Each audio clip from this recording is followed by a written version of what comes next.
Joe Rogan Podcast, check it out. The Joe Rogan Experience.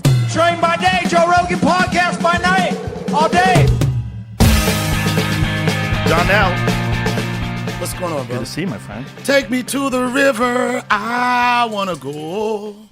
I'll go. Take me to your river, I wanna go. I don't even know who sings that. You don't know who sings that song? No. Leon Bridges. Leon Bridges. Yeah, he's like a folk country singer, black dude. I think he's Louisiana's where he's from. But about 5 years ago, he had a very popular song. That was like a song that really charted well. It was called The River. That was that. That was that song. And then There he is. And then what he does is You where, Jamie? You know that dude? I've seen him before, yeah. I don't know that I know But the this song is like, he's had other songs, but for some reason this song resonated with a lot of people in the country, man. It was like him reminiscing with going to a place that made him feel good, in the river. I hope when we go over to Spotify we can play it. I don't I think. go, I could take me to your river. I wanna go. I'll go. That's pretty much it. That's the one part everybody knows. It's acceptable now for people to wear like neck scarves, Are you being insulting? neckerchiefs. No, not at all. It's what do you It's say normal. though? If you had wore that on any other time, I'd be like, "What is on your neck?" And I would explain it to be a gator. Right. A gator. I know what it is. I know what a gator is. I Yeah, hunt. this is what it is. It's my Yeah, gator. you wear them when you're sneaking up on animals. But Or you don't wear people. them in Or that people. color. Well, that color's not. You can't sneak up on anybody. Gay Or pride. people. Gay pride. Well, there's This a lot of could be- colors in that. Yeah, I guess that's a rainbow. Yeah, this not is a traditional. This is a rainbow.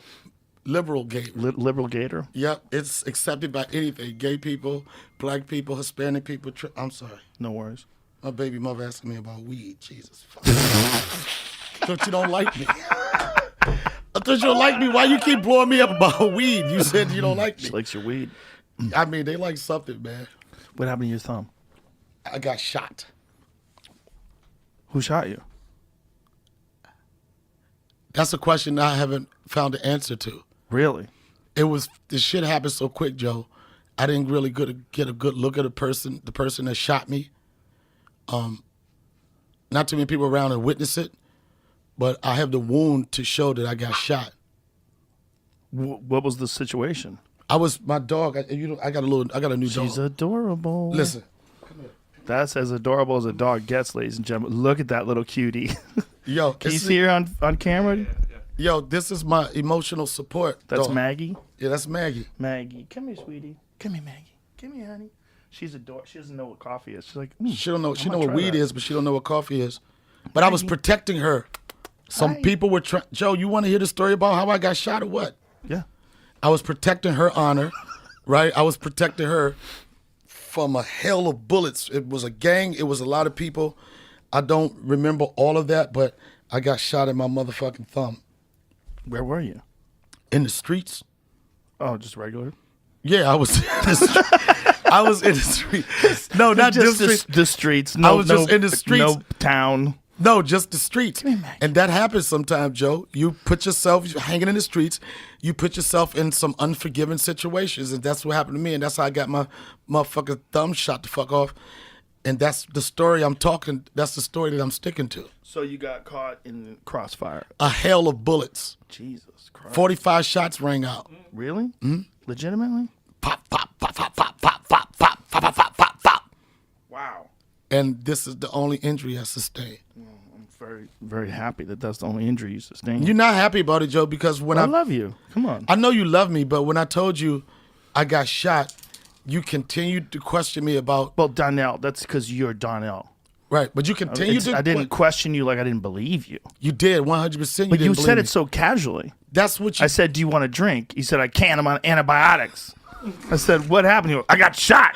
That's it. Now, usually, any of my other friends who've been shot, if I said, "Hey, man, what happened?" and they said, "I got shot," it Right. wouldn't just end right there. They would say, "It's the craziest story ever, man." Yeah, but I was you on don't my way people- on my way to the car, and I had my little dog. And Right. I was protecting her, and, shot And that's the her. story that I told. But the thing that you didn't believe me, if someone said they got I shot, believe you. You can't say I didn't believe you. That's not true. it didn't look. The look in your face was Well, like, it's unusual the way you were describing it. I got shot, and then you wouldn't say anything more.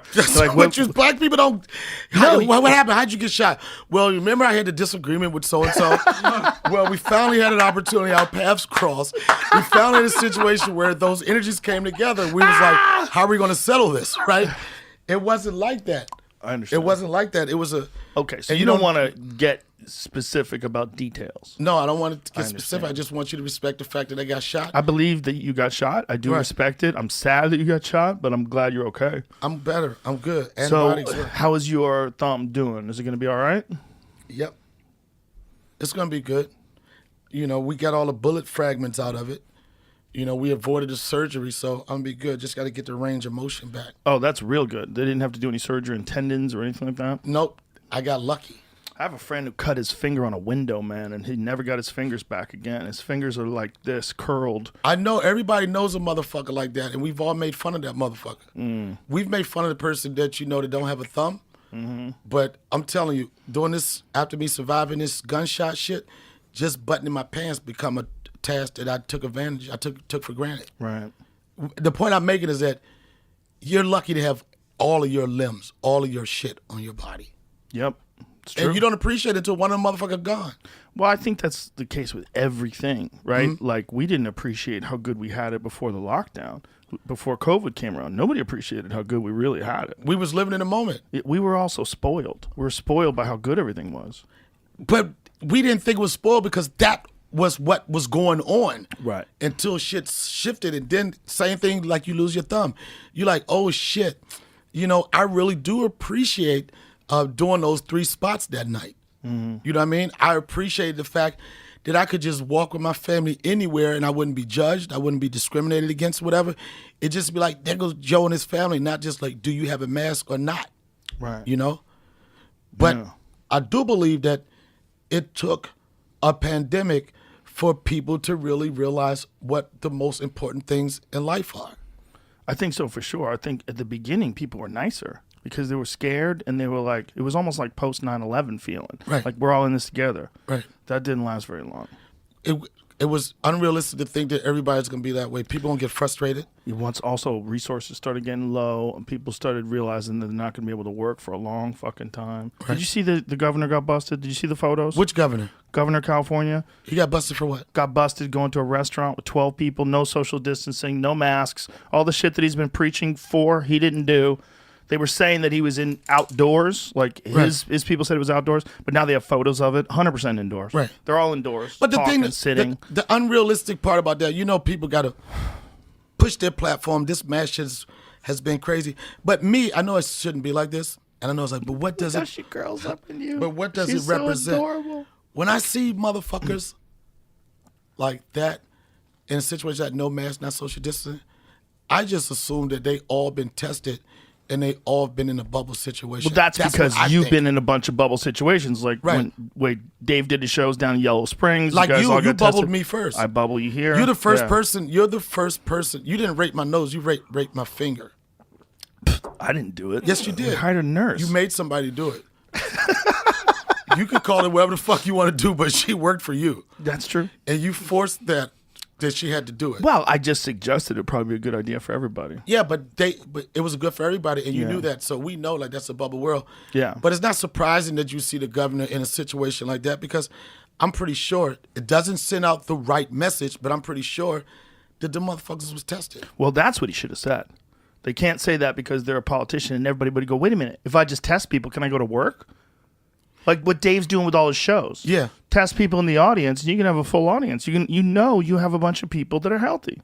You know, you're taking the measures to create that safety. Yes. It's a bubble. Here's the thing that a lot of people understand is that, like, you could literally create your own bubble. Yes. Like, I know people like, well, in certain states, you have to meet a certain requirement to be tested. You can't be tested unless you start showing symptoms. But you can create your bubble. There's testing almost everywhere. There's an opportunity for people to get tested. It's a little harder than that for most people because but most people mean state for state. Most people, in terms of like just people's your access to it, it's not that common where you can go to a place and get a quick test yet. Okay, so then what's the difference? And I may be wrong. This may be my ignorance. Like California, like I know the situation like at Dodger Stadium. You know what I'm saying? Like for the most part, anybody with, I guess, a California idea, whatever, they can get tested. But hold on. That takes hours. Those people have to wait in line for hours. There was a line to get it done. Yeah. But what does that near matter? our studio, it takes fucking. If you have a job, man. If you have a job and you're supposed to be at work at 9 a.m. and you get to the COVID thing at 7:30 and they tell you it's a 2.5 hour line, that's what it is. That's the reality. And most of those aren't giving you the results immediately. Not immediately, but enough where you could, if you got those results, to say you get those results in 18 hours. Say you were going to plan a family function or something. You don't do shit like for 18 hours. You could do. Then, what I'm saying is like, when the idea of the bubble first started with the NBA. You kind of contributed to that. Dave did it. Well, UFC did it first. Yeah, we did it, and UFC did it first. But they always thought like, oh my God, you don't have to be a millionaire to create a safe bubble for you and your family, your friends, right? No, you can do it now easier than ever before. But the problem with the governor saying it is other people will let us make a bubble and go to work because that's what they should do. What they could do is what we're doing here. We're just lucky that podcasting is an essential business. I think she's trying to jump down. She's not trying to kill herself, Joe. No, I mean, she's just looking over the edge. Right. She's my emotional dog. So. I understand. All right.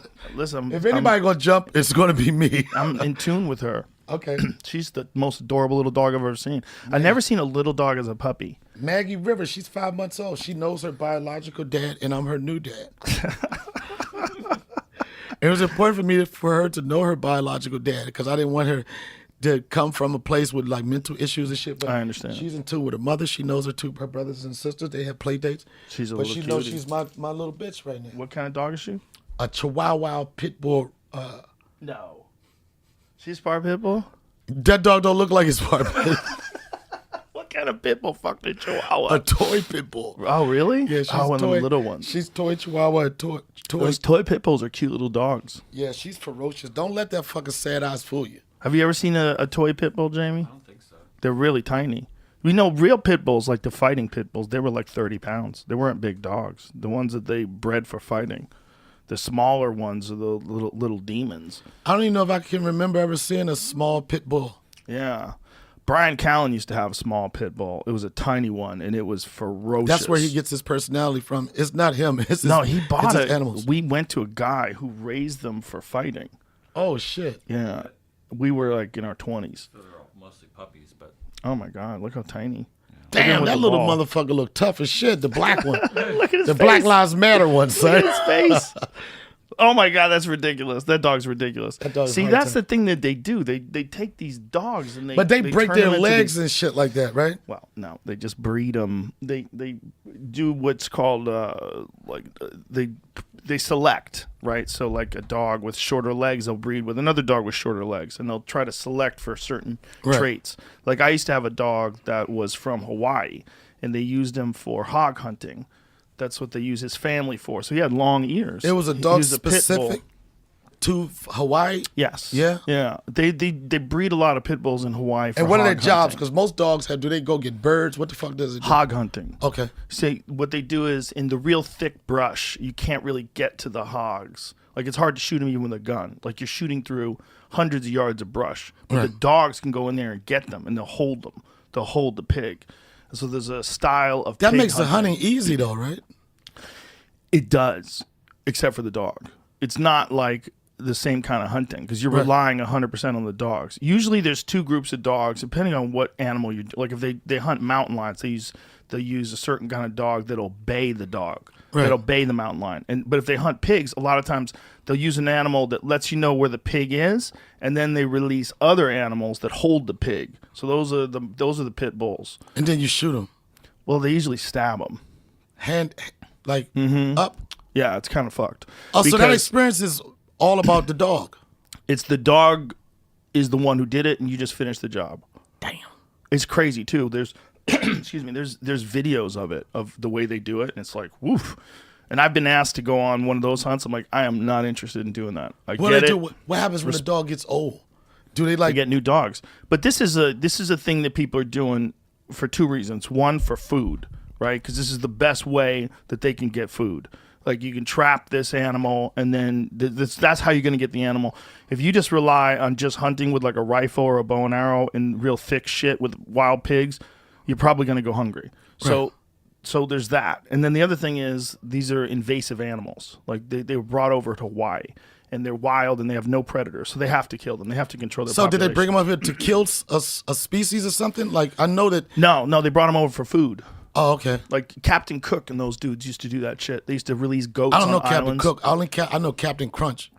I know Captain Crunch as well. Yeah, I don't know Captain delicious Cook. stuff. Yeah. Captain Hook was an old pirate, right? Wasn't he? Cook. Did it say Hook? Yeah. Hook was a pirate too. He was too. Yeah, He that was sounds a Disney crooked as pirate. shit. Yeah. Captain Cook, he used to go to islands and they would drop off animals so that the next time they came around, they'd have something to eat. That's smart. Yeah, so they'd leave goats on an island. I think that's how the goats got on Galapagos. I think that's how they got on a lot of islands. These pirates or sailors would drop these animals off. But meanwhile, these animals would destroy ecosystems. Yeah, but you had some fresh goat when you You came have some back. fresh goat. Yeah, fuck the rivers. They had a lot of turtles too. They killed off a lot of sea turtles because they would take sea turtles and they would flip them over and put them on their back, and they'd be good for weeks. And they Like would they eat didn't. Yep, they would eat them because you don't need any. They don't need anything. Like they can survive just on their back for weeks and weeks and weeks, and you don't have to worry about refrigeration or them. Yeah, but you can't tell somebody you're hunting turtles. You're not trying to do it for sport. They slow as a motherfucker. If you like, I fucking stalked this fucking. I followed this turtle for 3 days. I think they probably get them on the beach, but if you got them in the water, they'd be quick. Sea turtles. Like When you I was try to growing up, catch we them while catch a they're swimming. motherfucking turtle on the road, and it was always one country motherfucker. Like this, he usually was a mechanic in the neighborhood, and he had like oil up under his hand. He always helped people's baby mothers with fucking changing their brake pads and shit. Just one of those grimy, dirty motherfuckers that eat any type of roadkill. And whenever we saw fucking a dead turtle or something, we knew that nigga was gonna be yelling out "turtle soup." Yeah, people That's what like he turtle did. soup. Yeah, I'm not a big fan of it, but I've never had it. yeah, it seems like it would probably be an alligator, meaty type of family. Alligator tastes good. It is. Yeah. Everything tastes good when it tastes like chicken. That's the reference for anything. It tastes like chicken. Yeah, I had frog legs recently. They were good. I've had frog legs before, but trying to convince a black person to eat frog legs is a tough sell. That's Tall all. order. Yeah, to get a black person to order frog legs off of a menu is like getting them to say, "I want my steak rare." It's always got to be well done. You eat well done? No, that's what I'm saying. I don't. Oh. But how do you eat your steak? Medium. Medium. Yep. Not medium rare? There's a lot of black people that watch this show. Yeah, they're gonna be like, I'm gonna tell you when he changed. When they start talking about blood. Medium rare. Yeah, when they start talking about blood, that's when he lost the streets, son. I could do medium rare, I can't do it. I understand. I've had it like that, but my preference would be medium. Yeah. But the average, circle that I grew up around. My jiu-jitsu instructor eats it well done, and when he orders it, I cringe. Like, John-Jacques Machado, well done. I go, whoa. Do you know what that feeling is? Imagine a chef that gets the order and says, 2 well-done steaks at table 49. They're calling them every fucking racial thing that they can think of. That's the quickest way to fucking make somebody order a fucking well-done steak and see how Chefs did not enjoy it. They Not at all. Did not like cooking it like that. That's a weird thing, like a preference thing. Like if you ask people's preference, like it's not like you just cook it. Like if you order chicken, they just cook your chicken. They don't Right. ask you what temperature you'd like your chicken breast. But they just know. Cook it. Yeah, well, they just cook it. Right. But even pork chops, same thing, right? Yeah. They don't ask you. But with steak, they'll give you options. Well, why the fuck are you giving me an option if I can't have well done? You should just have it your way, but it's just insulting. It is, but It's insulting. they Like, give the opportunity to insult because they do have that as an option. have you ever been a certain way, like judge somebody by the way they order eat? their steak? Yeah, I do, honestly. But again, John-Jacques Machado, like I said, I have nothing but respect for him. It makes me sad that he likes well-done meat. I know this is going to be bad. People be like, what type of brother am I? But I took my sister out to eat once. She ordered a steak, and she ordered it well done. I said, I think you should order something else. I said, I'm not paying for a leather belt. Wow. And I didn't even have to eat the shit. I wasn't going to do it. I just felt fucked up. You felt judgy. I didn't feel. I was judgy. A little judgy. Yep. I was like, let that fucking hood shit go. Isn't that the only food that we have that with? Like cheeseburgers, nobody gives a fuck. If somebody says, "How do you want your cheeseburger?" You're like, well, in the black medium, community, well done. In the black community, when you say cheeseburger, for the most part, that's going to be well done. Yeah, it's Black just a people don't want to cheeseburger. see the pink in it. That's Right. they want. They'll tell you all the pink out. Well, you really should with ground beef. See, the thing with ground beef is you don't know what the surface area is. When you're eating ground beef, right, they take a cow's whatever and they grind it up. The stuff in the middle, like that could have been on the outside, right? So you don't know, like when you get a steak, you sear the outside, you cook the outside. There's no room for bacteria. Anything that could have grown on the outside is dead. And the inside you don't have to worry about unless it's rotten. That's why black people get their fucking hamburgers well done, Well, Joe. that's wise. I'm saying we didn't know for it, but that's just what it was hamburgers. for a hamburger. Right, Yeah. you don't want to get food poisoning. Right. Yeah, hamburgers, unless you are right there when they grind it, or you go to a top shelf restaurant where they'll take a piece of chuck roast and or even filet Right. mignon. Like some of them do it with like a If you lean get a cut. burger that's ground out of filet mignon, you're in the right neighborhood You're in the right neighborhood. Yeah. They usually add fat to it, believe it or not. to make it juicier. Yeah, to make it juicier. What is it with white people with blood, though? I don't know. I mean, like, I know this, but white people get a kick out of like the rarest they can order a steak, like the blood part of it. Like, Nobody. What? Rare is weird. When somebody orders rare, or you know what blue But is? you proud of the blood, Joe. No. Every time you post an elk picture, it's like you can't just show the meat. You want motherfuckers to see the knife, and you do your picture, Joe. And it's like you waited for the blood to sweat at a certain temperature. You know when it looks the bloodiest, and that's the shot you That's always not get. what I'm trying to do. What I'm trying to do is show that it's cooked perfectly, that it's medium rare with respect for the meat. When I do it, I use a thermometer. I mean, I do it nice and Oh my slow, and I God, know man. you know how to cook. Don't get Wait crazy. a minute. Wait a minute. Don't wait a get minute. crazy. Wait a minute. Just Joe. trying to explain something. Wait a minute, Joe. What? You're a man of wilderness, Yes. right? And all that. You're well respected, right? Look at that, though. Yeah. Look at that, Joe. that Look shit's at that. Perfect. It's Look at perfect. that. That's perfect. You can't. It doesn't get better than that But you're proud of the color of it. because it's perfect. It's perfectly cooked. But it looks. It's like. What is it? That's elk. That's elk. That's super athlete.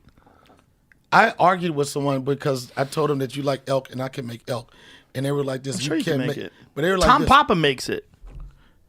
The last time I spoke to you about me cooking, you were very condescending. That's not true. Yes, you were. You were making No, fun of me. I said it the same way I said you got shot. No, okay. I said you can cook. Yeah, and you're That's right. not condescending. It is, but the way you looked at me, you looked me up and down. You judged me, and then you said, "That's the difference, Joe. That's the difference." When I said I could cook elk, Let you me looked just at hear me what like, I've "Get heard. the Let me fuck tell you what outta I've heard. here." I heard you cook really well. Okay. I heard you have amazing barbecue skills. That could be Quite a- borderline quite a racist. few people. That could be borderline racist. That could be borderline. Isn't that just your like you. shit? What is yeah, your but shit? you said barbecue. You like. Listen, barbecue is one of the most complex forms of cooking. I know, but you got to usually be when I hear real barbecue, careful. I You're hear doing about- it slow. Too much, you fuck it up. Too little, you don't do it right, and then it's hard to put it back on because it hasn't been sitting at the same temperature the entire time. That's the art of barbecue. Yes. But when I hear barbecue, I think about the barbecue. I understand. Like the black barbecue. I understand. With like the Frankie Beverly and the whole Right. thing. It's a whole production, not just one Right. piece of barbecue. That's what I was Barbecue saying. in Texas is mostly white people, I think. And As I far will as my say own this. personal experiences, I will say this.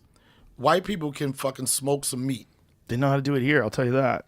When I first got it, I think it's a place called Blacks. I don't know if you found the favorite. or Terry whatever. Black's phenomenal. Didn't that franchise? Woo. Didn't they break up? Like Yes. they broke up. They One used to be person with the took- family, and then the sons started on their own. They That's started the beefing with place each I've other, been. literally. Yeah, they had some issues. I don't want to air their dirty laundry on the podcast. Right. But the sons Somebody stole the opened up a barbecue spot. secret Something sauce. happened. Something happened. 'Cause Somebody gave up the secret sauce. the people, Terry Black's in town has only been open since 2014, I believe, and it feels like a place that's been around 100 years. I mean, they got it dialed in. That barbecue's off the hook. Think It's about it. They so have to have it good. dialed in if they came up generations and generations. Yeah. They're just putting whatever the recipe is, whatever the love I is. know they make their own. They make their own smokers. They use giant propane tanks, and they make their own smokers. Oh, maybe that's what I enjoy. Next level. Yeah, white people level of barbecuing when they start doing the machines and. I should say different they wood hire chips. someone to make their smokers. but they get this dude to make these smokers out of propane tanks. They're not buying like a big commercial smoker. They're having this commercial smoker made. They gave us a cheating tour. the game, bro. They did an amazing job. They wanted it to their specifications, and those propane tanks are thick as fuck. It's heavy Fuck that, gauge man. steel. Where's the wood? Well, you cook with wood.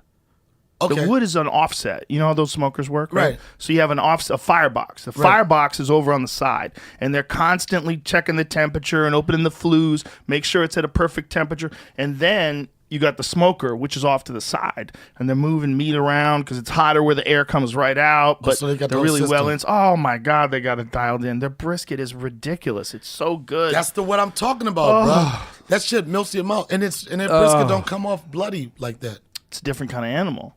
That's elk. I mean, you could have elk and you could do it that way. They cook the neck meat that way. My friend John Dudley, Neck meat? Neck meat, because the neck meat is very strong and dense because elk has giant antlers, right? So elk's carry, it's like it's doing weights with its But neck. an elk doesn't have no fatty. It's no fatty No fat. fat. There's a little bit of fat on the outside of them, but there's no fat in the meat at all. It's a totally different thing. So you got to cook it slow. So if it's anything other than that, like medium rare like that, it's going to be dried out. Right. You want it just cooked slowly and seared on the outside. So like I take a totally different approach if I'm cooking like a ribeye from a cow versus an elk steak. Completely different way of cooking. I know that because you never post regular steak pictures. It's like I eat regular no, steak. you don't. You don't I never. do. You fucking once you did your fucking first elk, your regular steak pictures was just dead, man. Well, they're not as interesting to me. Regular steak is great. I'll cook it. I'll eat it. But the elk is like, I have an intimate relationship with that. Everyone knows that. Of course they do. I mean, even when I tell people I'm going to do your show, they'll like take a bite of the elk from me. I'm serious, man. It's like, yo, you done some cool shit. They seen you do a lot of cool shit, but they never seen you. And you told me, do I really want elk? And I was like, yeah, but I was in the hospital recovering from my injury, so I couldn't get here the way I wanted to. That's a lucky injury in the sense, right? Like, I mean, that all the things that could have gone wrong with your thumb, to not even need surgery, right? Able to get the bullet fragments out. I mean, that's how I run my life, man. I try to make it easy as possible. Anybody else could have fucking had this injury and been fucked up. If the pandemic can't stop me, neither can this fucking thumb, man. Yeah. How does it feel? I know it's a crazy question. You get it all the time. From being from a place, like you were saying, like what we took advantage of. Yeah. And one of the things we never took advantage of stage time because we always did it, but not having it accessible to you all the time. How does it feel here with not being able to, like, you know what? I'm getting ready to go do like fucking 3 spots and hammer some shit out real quick. Well, I haven't done that since March, since the store closed down. There was no comedy at all in LA. So it was a whole life shift. The only time I did it on the road was July. And in July, I did 4 shows at the Houston Improv. I had a great fucking time. I just left there, man. Great place. Did you feel, I know this sounds crazy. I know we're going to get to some mask shit story, whatever. Yeah. But it's a club that had a certain capacity. Now they got to trim it down to meet whatever the mandated the rules are. But people were in there, temperature check, they were in there. And I know this sounds crazy. Some people were masked. Some people didn't have masks. And I think if I'm not mistaken, they sell the tickets as a group. Right? I don't know if they're doing that now, but they're doing that at a lot of places. And it's like, you feel good about it. Yeah. But then it's like, people take away from that feeling because it's always somebody like, where's the mask? Where's the mask? Right. There are people that are rightly upset at people taking risks because those people that do take risks could then get sick. And if they're irresponsible enough to take a risk and get sick, they might be irresponsible enough to go out and mingle with people when they know they're sick. But some people are like that. Some people are selfish. You know that, right? I know that. Yeah. So then that's what you have to be. And then they could even give it out when they don't know they have it. They could be asymptomatic. But then at some point, don't you have to be selective about the people that you engage with? Don't you have to be selective on the chances? This is my frustration. I'm not a mask or a non-masker. Like, people make the argument, but what if I go to the grocery store and I have my mask on and there's this old lady that doesn't have her mask on? Then I don't think you should go places where it could be people that don't have their mask on. Shouldn't you order online or something? Just don't get in that lady's face, and you're gonna be fine. It's Man, I don't think you should tell some old lady that she has to put a mask on. I ran into an old lady at the grocery store. She didn't have a mask on. And I was Right. like, all right, what are you going to do? She's old, man. I mean, this lady, she probably feels terrible breathing through the mask.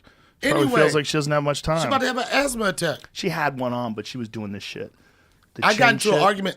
Yo, that chin they shit get that yelled. people are doing. I get yelled at. I went to a grocery store. I'm getting a couple of items, and I had my motherfucking mask. And Joe, when I tell you, the tip of my nose was showing. The tip right People here. got mad. And this lady was behind plexiglass. She had sanitizer. She was squirting the register down every minute. She had a mask, everything. And my shit went right to the tip of my nose. She was like, sir, you got to put your mask on. You got to put your mask on. I'm like, oh, I'm sorry. Okay. Now I got to pay. I do Apple Pay. But to get into my phone, You got to open up the phone. with my face. Yeah. So I put it down. Sir, I'm sorry. I'm like, I'm trying to pay. I got to log in my face. She was like, well, you can't do that in here. Right? You can't use Apple Pay? I can't show my face to open my phone up. You got to to use get- Samsung Pay. They let you use your fingerprint. Time to switch to Android. I don't have an Android. I don't have it. That's very evil for you. I have to an Android. I know, but I wouldn't talk about your fucking phone, Joe, Why is it evil? because it was the wrong time. It was the fucking wrong time. And the thing I was making, so I had to. How'd you guys, you're digging. This is sorry. This is what I had to do, Joe. I had to actually leave the register, go to where I could outside, Yeah. show my face, open my phone up, and I went to pay. And then when that happened, I could have been pissed, but I could have been like, you know what? I'm just never gonna go to that store again. Well, it's just a lady working there. Just put the mask over your nose. I'm not gonna put myself in a situation where I can get frustrated. I did it. It was understand. just for. Is there any Just for Apple Pay. But you were already arguing with her, right? Is that part of the problem? I never said I was arguing. So She was already telling you put your mask over your nose. So she was at a heightened state of awareness, frustration. Yeah, but she with also. you. I don't know if it was me. But you know what? It was me. I didn't see that energy around anybody else. Perfect time to use the black card. I'm not going to do it. It's the nose card. it's she saw your nose, and some people are just like real sticklers for shit. You know Bridget Fennessy? Do you know No, who's Bridget? that? Comic from LA, writer. She told me she was walking on one side of the street, and there was a guy across the street on the sidewalk on the other side, yelled at her, "Put a mask on!" Let me tell you something. This argument, I know it's for safety and everything. I know it's for safety and what the lies we share and all that. But for some people, it's a perfect opportunity to be an asshole. Exactly. It's like, and that's the fine line is like, do you really care about this mask, or you get to either it's discrimination against masked people and no masked people. It's just people have an opportunity to tell people what to do. They get mad. They do. Yeah, they love and then it. you want to adhere to it, then they get mad because you're not listening to the rules. Fuck it. Right. Well, that's why people are particularly upset at this Gavin Newsom shit. Because he's Because been the one telling us you can't have large gatherings for Thanksgiving, stay home, social distance, wear a mask in between bites of food. Right. This guy's been saying all this shit. And then he's doing And now something you go different. see him eating at a restaurant. So does that mean that we believe everything's about you got? So that's a perfect example of, a lot of things are motivated through politics and looks. You know what I'm saying? Everything that you see, it's not really what you think it is. So how much are you going to put into a person? Like what their thoughts are? Politician? Yeah. Not much. What kind of person wants to do that? That's the problem. What kind of person wants to be a governor? They're not normal. And you didn't care until the pandemic. When the pandemic rolled around, you realized, oh, the mayor matters. It really matters who your You know mayor what? I is. think a lot of them like have dreams of a certain amount of fame and want to be superstars. Yeah. Because even though you say you do it for the people, you have to be likable or have some type of personality to connect with those Sure. people. And you're cultivating your act. They have an act too. 100%. They have an act that's different than our act. Our act is to make people laugh. Their act is to get people to think that they're the person who's got the solution. There's our leader. There's So our their act leader. is to lie. Yes. 100%. Man, David, you know what, Joe? We're going through all of this shit. And even with this last election, whoever you decided you liked, appreciate, whatever, it was just a weird thing going on. It was a weird thing going on. And I was watching one of David Goggins' posts, and I have to say, David Goggins, I've never seen nobody have worse feet than my feet. Oh, his feet are broken down. But he just got done running 240 miles. I know you was going to defend that, and I was going to say the same thing, Joe. I know you were going to say, but what has he done with his feet, and what have you done with... So, I know you were going to be like, you know how many mountains? Those are fucking rock blisters. Yeah, legitimate. I knew you was going to say that, and that's the point I was going to make it. That's the point I was going to make. He said, everybody... There they are. Yeah. Jesus Christ, look at those big toes. Yeah, those look like like they've been through it. That is hilarious. That thing on the left, you showed me that. If you cut out like the right foot's big toe, damn, that son. right foot's big toe. If you showed me a photo of that and didn't show me the rest of his foot, I'd be like, that's like a snail or something. People would say, if you did that, people would say that was my foot. That's a Mars rock. But like you said, just zoom in on just the toe. Don't show me anything but his right toe. That's a rock from Mars. That's not real. But that's fucking a lot of miles, Joe. That's a brain of steel. That man has a brain of steel. That's a lot. He knows how to force himself to do shit that hurts. Yeah, this is what he was saying. He said, and then whatever it is, one thing about him, he always has to remind you that he was a fat piece of shit. Yep.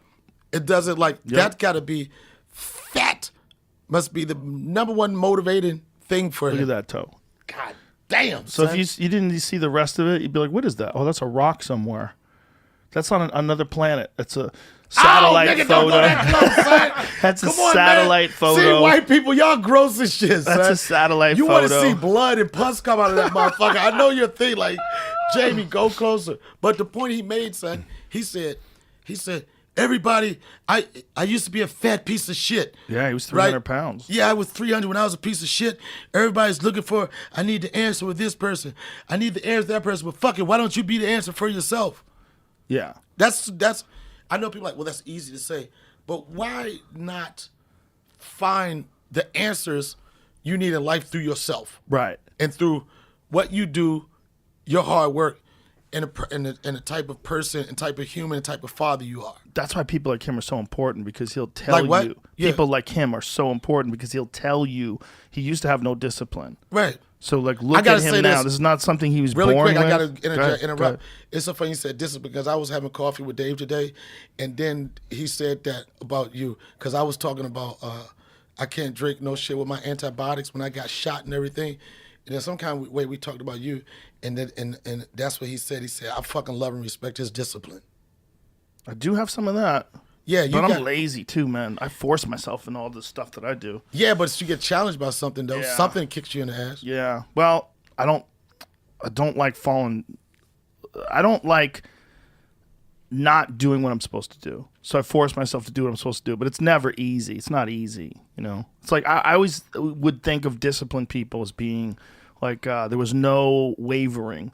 They just got up and did it. But that's the other thing Goggins tells you. He goes, sometimes I'll stare at my shoes for 30 motherfucking minutes before I put them bitches on. Yeah, because you want to get rid of looking at them ugly ass feet, son. God damn, son. God damn. Hey, son. That's not what he's talking about, though. He's talking about discipline. Joe. I know this is the worst time, Joe. I did a pivot. I opened up my own store, right? And after I just saw David Goggins' feet, you got to help me get that. Look at that shit, well, I know son. we sold candles a lot. No, son. You don't know about that right there. Yo, son. That is, Joe, put a little on your hand. Please put a little on your hand. It smells good. That shit is vegan. It's all natural. It's fire, son. That's what he can, watch what I say, son. Watch what I say. Nice. Watch how long that shit lasts, Joe. Okay. Feels good. I know it sounds weird. Look at that shit, Smells son. good. It's does the smell shit, good. What's in son. there? Raw edge. The What's in ingredients are all on the back. I know you don't got your glass. You don't have to read it. But it's like type of oils and coconuts I never heard of in my life. Smells like coconut.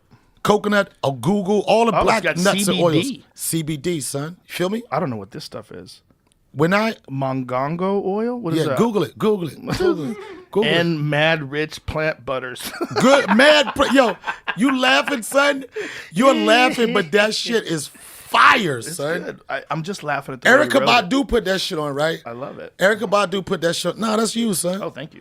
Listen, Erica Badu put that on, son, and she started rubbing herself real slow. She hadn't been out in the pandemic in a while, and she was like, She was like, is it edible? Wow. How high was she? Was she really high?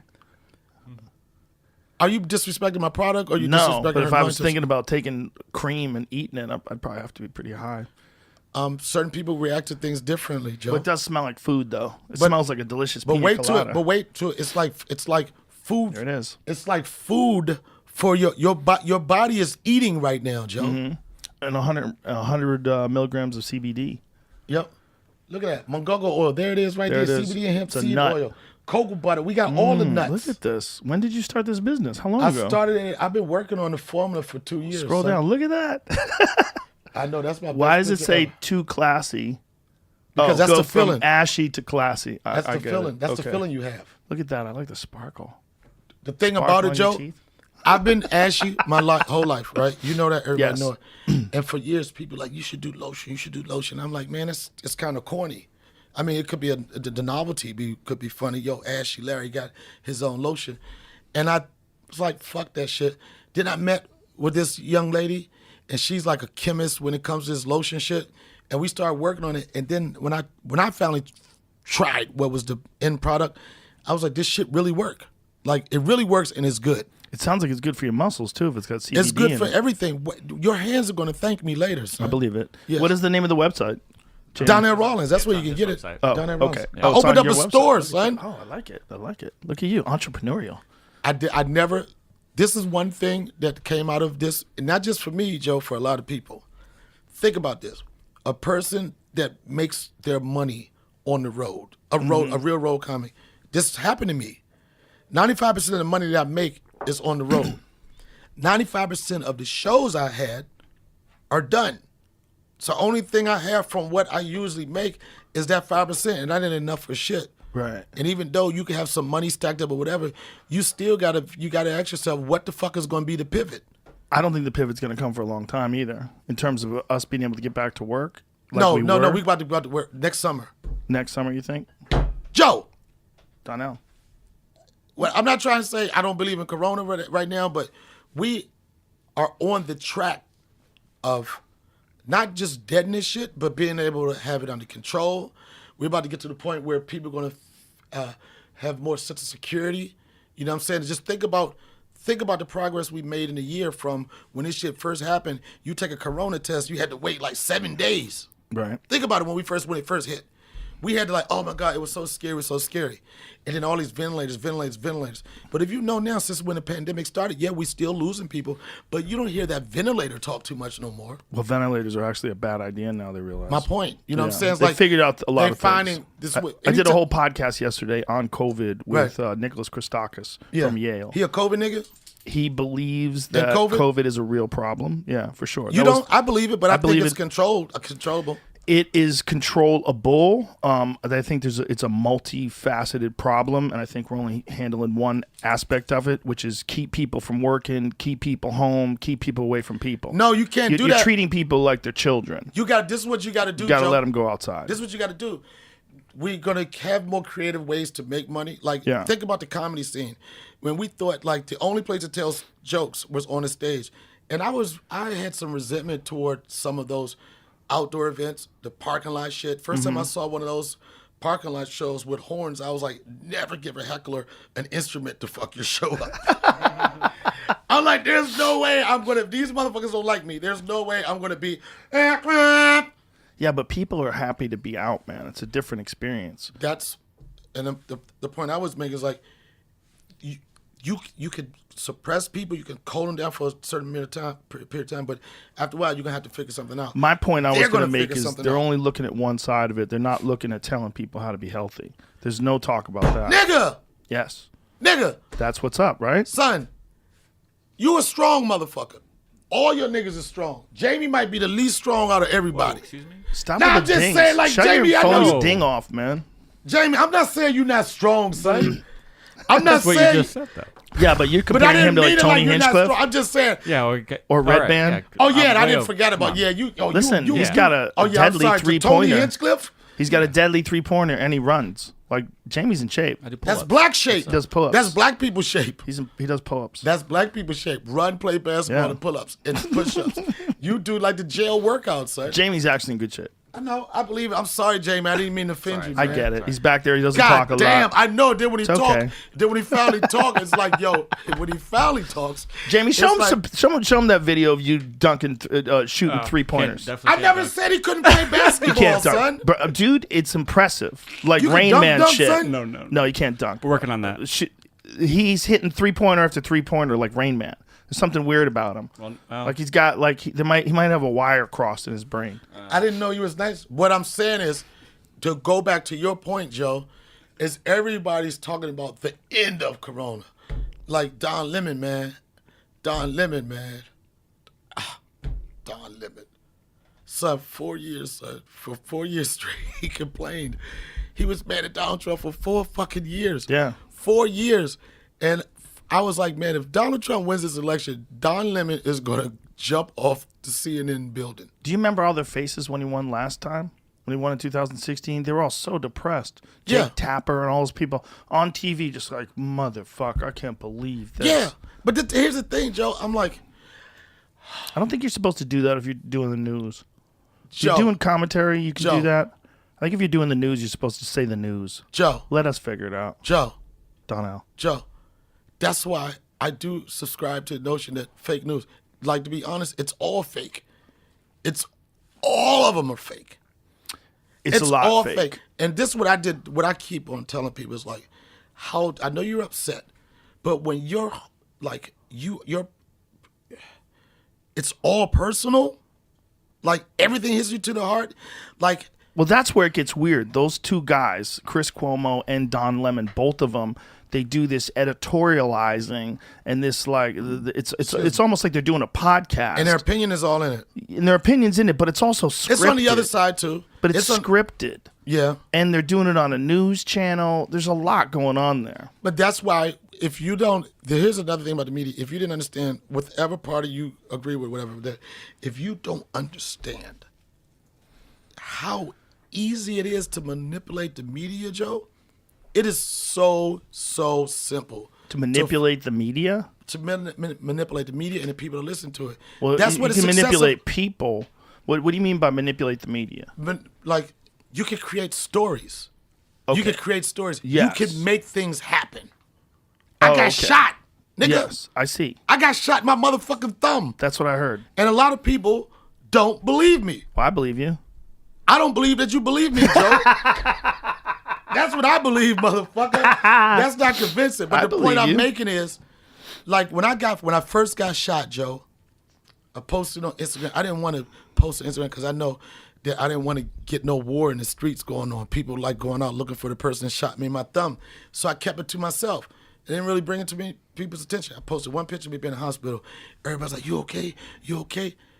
They don't know what I got shot for, but they instantly got connected to that story. Did you ever think of not posting it? I did. What made you decide to post it?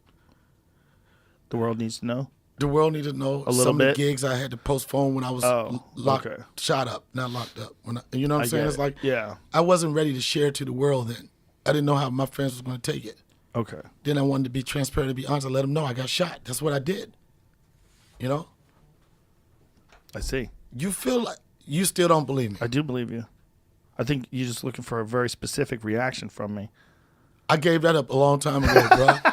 I gave up. I was like, whatever. That was what made me nervous the first time I came up. I'm like, what the fuck do I say? Say what you say, nigga. Don't try to. All right, I'm here. You are here. But Are you thinking about bailing out of LA yet? I think so. Yeah, a lot of people are. The reason that we've started feeling when we don't, well, you don't really need Hollywood like that, you know. I don't think anybody needs it anymore. Some people thought they did. You're right. Some people thought they did. They thought Yeah. it was like you had to be here every night. I thought I needed to be there for a long time. And then once what happened in this situation, then you realize, oh, what can I do? You're like, wait a minute. I really can make my own community. Yes. I can make my own community. Not only that, you get connected to all the other communities, like and all the other podcasts. We all help each other. We're all together. I will say one thing white people do when it comes to podcasts, they support each other. Yeah, we support each other. But you know what, man? That's a new thing. Because in radio, it was the opposite. When Right. they had radio, they'd attack each other. Like I remember Opie and Anthony was always at war with Howard Stern, and Jay Leno was always at war with all the other late night talk show hosts. And But did you him think and that Dave made Letterman people had an engage? issue. Do you think that made people engage with their platforms more? No. They No? were just scared because they only had like back in the day when you were on television or the radio, you had a very specific time slot. You had 6 a.m. Day parts. to 10 a.m. right? Day parts. And other people are also on at 6 a.m. to 10 a.m. and no one's recording anything, so you have to listen to it live. I That's was the a same part with of television. that. I was a part of that. I don't know if you. I was a part of when Hot 97 was the biggest and urban radio in New York was the biggest, and then I was doing radio when Power 105 came and became a competitor. They had no competition at first. It was just them. Then they got challenged, and that's what made for interesting shit between both of them. Is like, yeah, we talk shit about 97.1, 97.5, then 105. Then you start listening to both of them to see what shit they're talking. You could do that if you're them, or you could listen, and if you like it, tell people it's good. That's what podcasters do.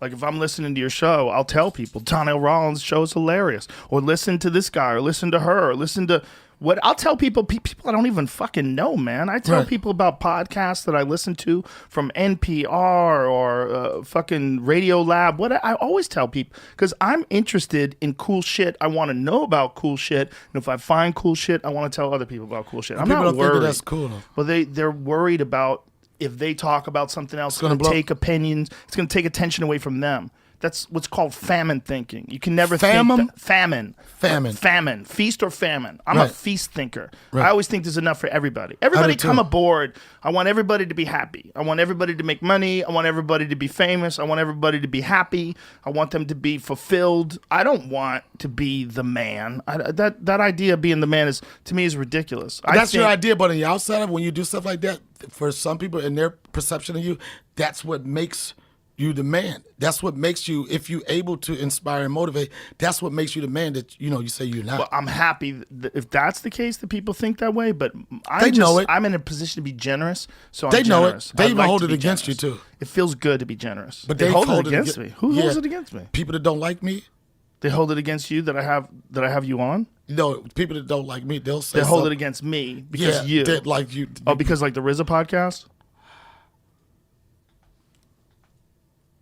Jamie? Jamie, is that what he's talking about? No, What are you talking about? they'll People tell who me- don't like you don't know you. yeah, but like some people, they told me they wasn't going to like you anymore because you liked me. Good luck. If that's how They said crazy you are. They said they wasn't going to like you because you didn't. But that's ridiculous. Anybody who thinks like that is out of their fucking mind. They was like Norm. They was saying shit like this, and I don't read the comments, Joe. They was saying shit like this. They was shit like, "Well, Joe was right up to this point." Yo, they like you had a track record. Like, yeah, I believed everything said until he got loudmouth up there. Here's the thing. I don't think anybody will ever understand the camaraderie that we all have, Right. that comics have. Yep. It's a different world. But the podcast world is totally different. Y'all motherfuckers, Yes. y'all motherfuckers. It's just like, but man, the podcast world is so fucking dope, and the podcast world was ready for the pandemic. Yeah. The podcast people was like this, what? Pandemic? I get to spend more time with my kids. I get to spend more time with my kids. And you get to spend more time doing podcasts because everybody's free. Yep. Even if you have to do those stupid Zoom podcasts, you're still spending more time doing podcasts. Yeah, but it's like, you figured out, like they knew it was going to happen before it fucking happened. I think I came in right at the right time. I don't think they knew it was going to happen before it happened, but I think they got lucky. They got lucky that they were. Look, man, back when I was just dependent upon Hollywood and gigs, I'd be fucked right now. I'd have no income coming in. But and you I'd saw be the trying to figure future out what too, to do. son. I said this to you before. Like when you hear like Joe Rogan, you hear about this Spotify deal, and you hear about all this type of shit, blah blah blah blah blah, and then you don't understand. Like I said, Joe, everybody wants to be you right now, but nobody wants to be you when people were saying no and equipment was breaking down and we didn't know if we was going to do it. Thing is, I didn't think about it that way. I didn't think like I know this is gonna blow up. I thought I like doing this. I'm gonna keep doing this. So you just continue to have fun with I it. just do what I like. Right. All the shit that I do, if you think about it, I just do what I like. Whether it's stand-up comedy or whether it's UFC commentary or whether it's doing a podcast, I do what I like. I do what I like. I don't think, oh, if I do this, it's going to be huge. I just do what I like. But that's the most empowering thing that is so hard. That's the most empowering thing that is so hard for people to feel comfortable enough to do it It's with their hard, life yeah. because to turn it into this motherfuckers just fuck bitches all the time. You know what I'm saying? They haven't figured out a way to get a W-9 or anything for it. People get nervous about the future too. You gotta have enough confidence in yourself to take chances. Do you think that there are a lot of pussies out here? There's a lot of pussies out Is there. our country pussy? Our country has a lot of pussy in it because it's too easy to get by, and it's human nature to become soft when things are easy. And when you're in any sign of any kind of struggle whatsoever, that's when the real pussies emerge because they can't handle any pressure. Or they go. Well, you they see leave. them. You see how bad they are. Yeah. Because they fall apart. Right. Any adversity at all, anything. But this is beyond that now because of this. It's not beyond that now, Joe. The reason why it's beyond that, this is the thing that this is a personality trait, or just as a side of, not to say that I'm a fan of Donald Trump or anything, but it was certain things that I could understand where the thought comes from, but how you articulate to people is all fucked up. The way he articulated to people It's like certain terrible people, at it. certain Terrible people at need it. filters. Certain Yeah. people need, like Kanye West needs an interpreter. You know what he needed? He needed a coach because someone coached him for that second Biden debate. Right. If you watch that second Biden debate, Right. he was calm and cool, let Biden work himself up and stammer and lie about shit. And he had still attacked him, but he attacked him in a different way. The first time he did it, he was obnoxious. He kept talking over him. He didn't let him talk. Yeah. It was ridiculous. Everybody wanted to shut his mic off. But then someone must have coached him for this, or he realized himself Man, I'm gonna to tell take you a the different difference. approach. I'm gonna tell you something. The difference. Whatever numbers you say, the loser of this election still won, breaking a record. I know, isn't that crazy? Second place would have been first place Any other time in any other history. time. Yeah. In history, it would have shitted on everything. That's nuts. It shows You know- everybody realize it's important to find when you realize that a guy like Donald Trump can become president. You realize, oh my God, it's actually important to vote. Yo, bruh, you know, it has to, until you see those numbers, yo, it was crazy. It was like, in certain places separated by 5,000 votes, I know. 10,000 votes. Yeah, it was tight. And you could say, here's the thing, you can make an argument, it could have went either way. Here's the situation. Man, Donald Trump, let it be known that he didn't give a fuck about anybody but his base. Yeah, That's pretty it. much. That's it. And I'm not saying if it's a numbers game, understand that. Like, there's a certain amount of people that will help you get elected. There's a certain amount of people, that's why you have strategists and shit. They'll be like, if we do this, we get these robocalls here and everything. You know, it's a science to that. It's certain people that can help you get there. You Well, know? if he But he never made no, like, if he softened his approach up, I think the base would not have appreciated it. that's the numbers. It's like love him or hate him. It's Right. very polarizing. And to hate him works for a situation. Whereas Biden, I don't think people love Biden, Something has to be, I don't think they dislike him but they either. hate Trump. The people that voted for Biden hate Trump, most of them, or just feel like we just can't do this anymore. That's The a lot people of that them. voted for Biden hate Trump. But they're not excited about him the way they're excited about Obama or excited about Clinton or No. excited about a million other presidents in the past. Not a million. You know Yeah, what but I'm for the saying? It's only most been part, every 45. time it switches over, it's because somebody goes totally opposite of what was going on. Yeah, there's a little bit of that, but You know? it's usually bullshit. You know, I mean, It's and bullshit, man. But I'm you like, got man, these old stories that they're repeating over and over again. Biden is filling up his cabinet with all these billionaire hedge fund people's like. Not hedge fund people, Do you but think Biden can environment, get- like the guy that is involved in environmental. He just hired some guy that The black people are guy? upset about. I don't know what color it is. I was reading about the that's important to me. environmental That's important to me, advisor Joe. That's important to me. because he Joe, worked that's for, important to me. worked for a fucking oil company. The black part is important to me. An environmental advisor was taking money from fossil fuel companies. And they're like, hey, this guy has ties to fossil fuels, and you're doing something with him that involves the environment. There could be a conflict of interest. That's what I'm saying. Yeah, If he's a black guy, okay. yeah. It was a black. We can find out. We'll find out right now. I bet they probably just wanna know. listen. This is I think they're probably going to hire a lot of Republicans. I That's really what they do. did. They already started. Black guy. They're gonna hire a lot of people that want to listen. And in their defense, they probably think some radical things need to be done to kickstart the economy right now. The economy's kind of fucked. I agree, but I don't know how they're going to be able to work together. I think they're all dirty, bro. They all work together. Here he goes. Biden just appointed his climate Black movement man, black liaison. man. Yes, told you, son. It's a fossil fuel industry ally. Black. Yeah, there he is. Black. Is Look it- at black as shit. That's all I need, Joe. There you go.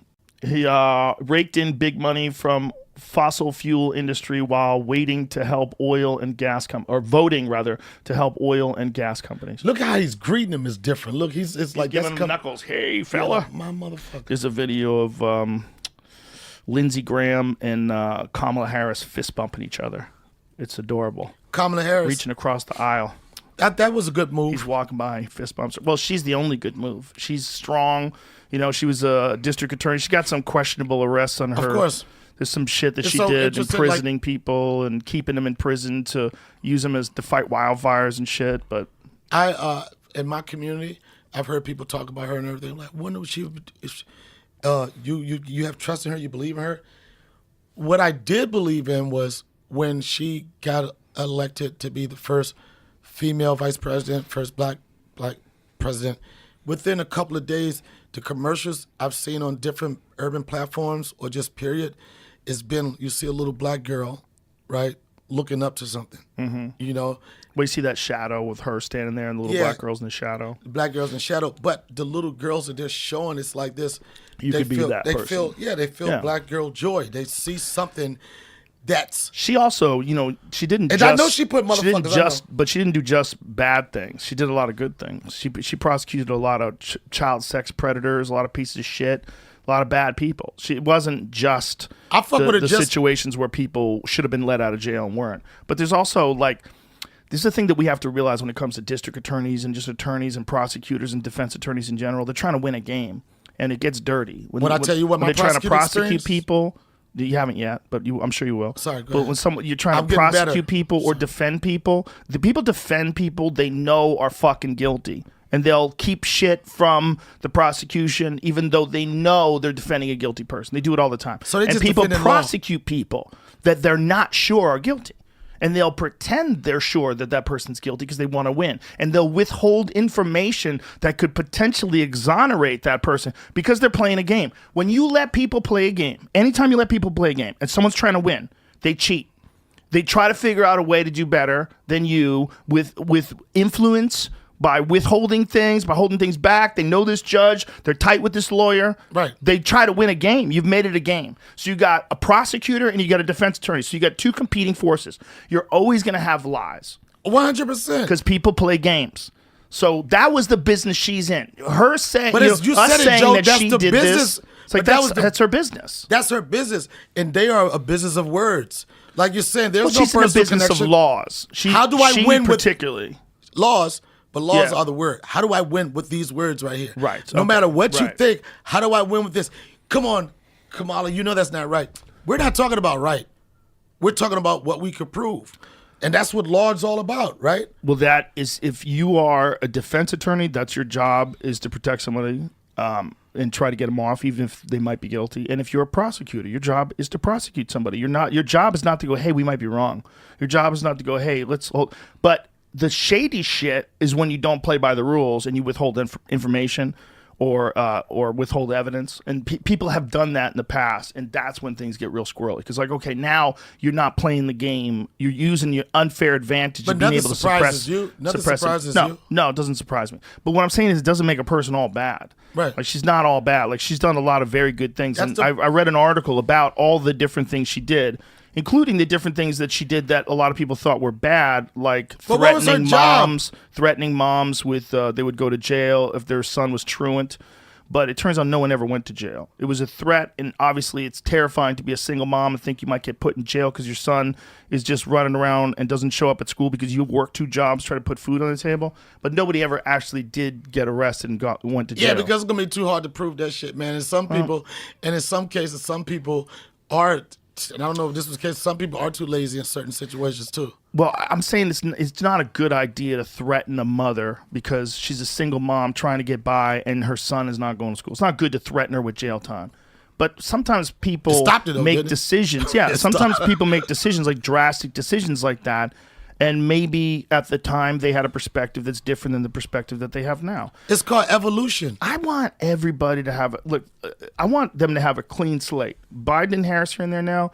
I think clean slate. Forget about, but let's see what happen. See what they can do. The best thing see who the people they put into office, all the cabinet. Let's give them a chance. We want them to do well. This is what was so fucked up about Trump being in office. I don't think people wanted him to be well. You're exactly. Right. So many people hated him. They really would rather the country do bad under him. Because if the country was killing it under him, he's like, look, it's killing it. I'm the best. I told you. Then everybody's like, fuck. Right. At least, maybe, please, even Trump supporters, go into this one with a different attitude.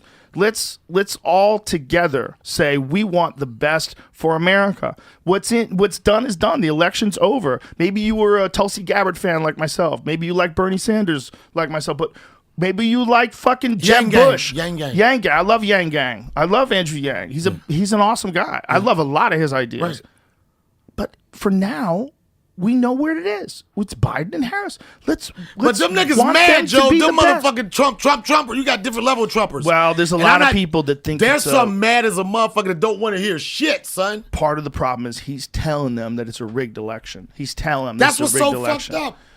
But part of the problem is all elections have some corruption.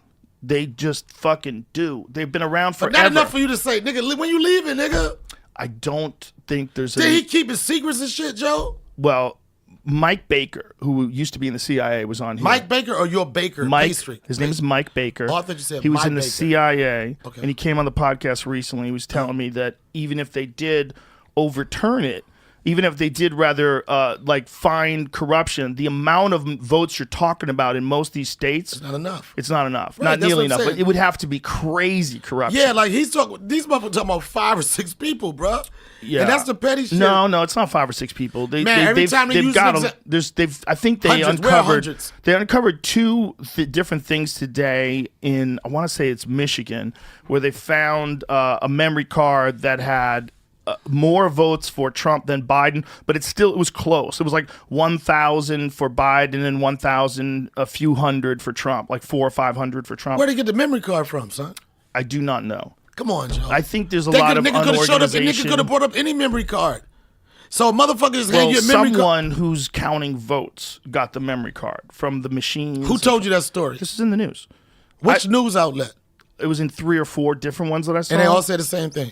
Well, they all said that there was a memory card that was discovered, and they showed the counts in the memory card. But they've also found like other ballots that didn't get counted yet. There's just a lot of disarray. You're dealing with human beings that are counting millions of votes. Millions, and they're counting a lot of them just paper. They're getting mail, and they're opening it up, and they have to find out. This is what I didn't understand. This is what I understand, Joe. This was so funny. It kind of like backfired, right? That the mail-in votes is what killed Trump. That's what they're saying. Yes. For the most part. And the funny thing about it, Trump has the type of following that he literally could tell them to do anything, they're going to do it. He told motherfuckers not to mail in. Yeah. Well, he wanted to make a point. Come in person. Well, this is the point, how do you right? make Joe, answer this question. How do you make that point? I understand making that point when you're not in the middle of a fucking pandemic. Yeah. You know what I'm saying? Like, that would have been a great argument in 16. Especially for old folks, right? For anybody right. that wants to participate, but the only thing that would stop them is if they're going to go outside and risk their lives. Right. So you're not thinking to give that person the opportunity to be a part of it? Yeah. And that's the part that kind of fucked it up. Well, I don't know if he definitely wanted people to vote in person, but did he ever encourage people to vote by mail as well? Or was he was always saying that mail was going to get a fraud? Son, right? This whole shit was crowd side. I'm like, nigga, somebody, Secret Service, break the secret. Tell this motherfucker that, somebody tell this motherfucker that the corona is out here. He caught it. He knows it was out there. This nigga caught it, right, and gave all the Secret Service it. You give a lot of people Secret Service can't say nothing because they Secret Service. They got to keep it a secret. I'm sure they're young and healthy, too. They probably shook it off pretty easy. Decide that people don't know. They probably got the same medicine he got, you know. The medicine is probably, a lot of that medicine is called your immune system being up to par. As much as like everybody that's talking about this shit is the lazy route. No one wants to say. There's a little bit of that, but they also gave him a bunch of experimental shit. They gave him these this antibody blood transfusion medication. They gave him, what was it called? Regeneron? Is that what it's called, Jamie? I think so. They gave him some other, I don't know if it's experimental or if it's like recently been released. They gave him that medication. They gave him a steroid. They gave him a bunch of different things all at once. So he got a cocktail shit that made him feel great. I was getting ready to say, not only that, son, how much is that cocktail? That's not no easy cocktail. It's not cheap. And he wants that to be able to be given to everybody. But I don't know if that's feasible at the moment. That's like they not got gonna to make make the those money. doses. Well, it's not just to make the money, just to make the doses. Like say if they have all that medication and all that blood antibody medication and all this different stuff, they're going to give him the steroids. To make that for 300 million people, that's so many people. So if everybody gets sick, you have a dose. If we have one dose for every human being in this country, even if you have one dose for half the people. You can get it done if your money is right. It's all. You would need 300 million vials of this shit. That's so much. You're not going to need all of those. And probably more than that because you probably need multiple vials per person. They wouldn't even make that number for everybody to get one. They would make that number like it's got to be, that number's going to be broken down by, okay, what's the criteria to get this? You know what I'm saying? Well, also it would be how many people do we really want to get it to, because how many people are going to be sick at any one given time? It's probably never going to be more than 25% of the population, even if it's high. But even if it comes out, Joe, motherfuckers, I'm telling you, certain motherfuckers are not taking that vaccine for whatever reason. Yeah, I think the black you're right. community Yeah. is niggas ain't fuck with no vaccine till it's like an iPhone, son. You need the third one. No black person's going to take it. I think there's a lot of people that are not going to take it, but I think what they think is herd immunity. Once we get to 50% of the people that took it, the virus will probably die off. I think it's going to be in that neighborhood of 50% of the people that had it. If either 50% of the people either have had COVID or have the vaccine for COVID, they think we can hit herd immunity and it'll mostly die off. But it could always kick back in again. That's what they're worried about, that it's going to be like the common cold or the flu every year. Would you take a vaccine? Yeah, You for would? sure, if it works. Yeah. If it's been proven that it works, and I talk to doctors and they explain what the science is and how it works, and then I talk to people that have taken it and they say, what the side effects are, because with the COVID vaccine, I think the side effects are you feel like shit for a couple days. Who can't deal with feeling like shit for a couple? Yeah, How that's what I'm happy saying. are you when you can't lose 2 days? Yeah. I would definitely do it if I thought it was safe. I don't know enough about it right now to say that I think. That was one of the things that Nicholas Christakis was talking about yesterday. He was talking about the potential dangers for the vaccine, and I appreciate that he brought that up because it's such a sensitive area for people. They think that if you think there's a danger in any kind of vaccine, you're some sort of anti-vaxxer. No, there's a potential for danger of any medication when you're dealing with mass numbers of human beings. If you have 300 million people and you give them aspirin, I don't know what percentage, but some people are going to die from aspirin, or they're going to get really sick from aspirin. It's the same with everything. Substances you put in people's bodies, everybody reacts differently. People die from fucking Brazil nuts.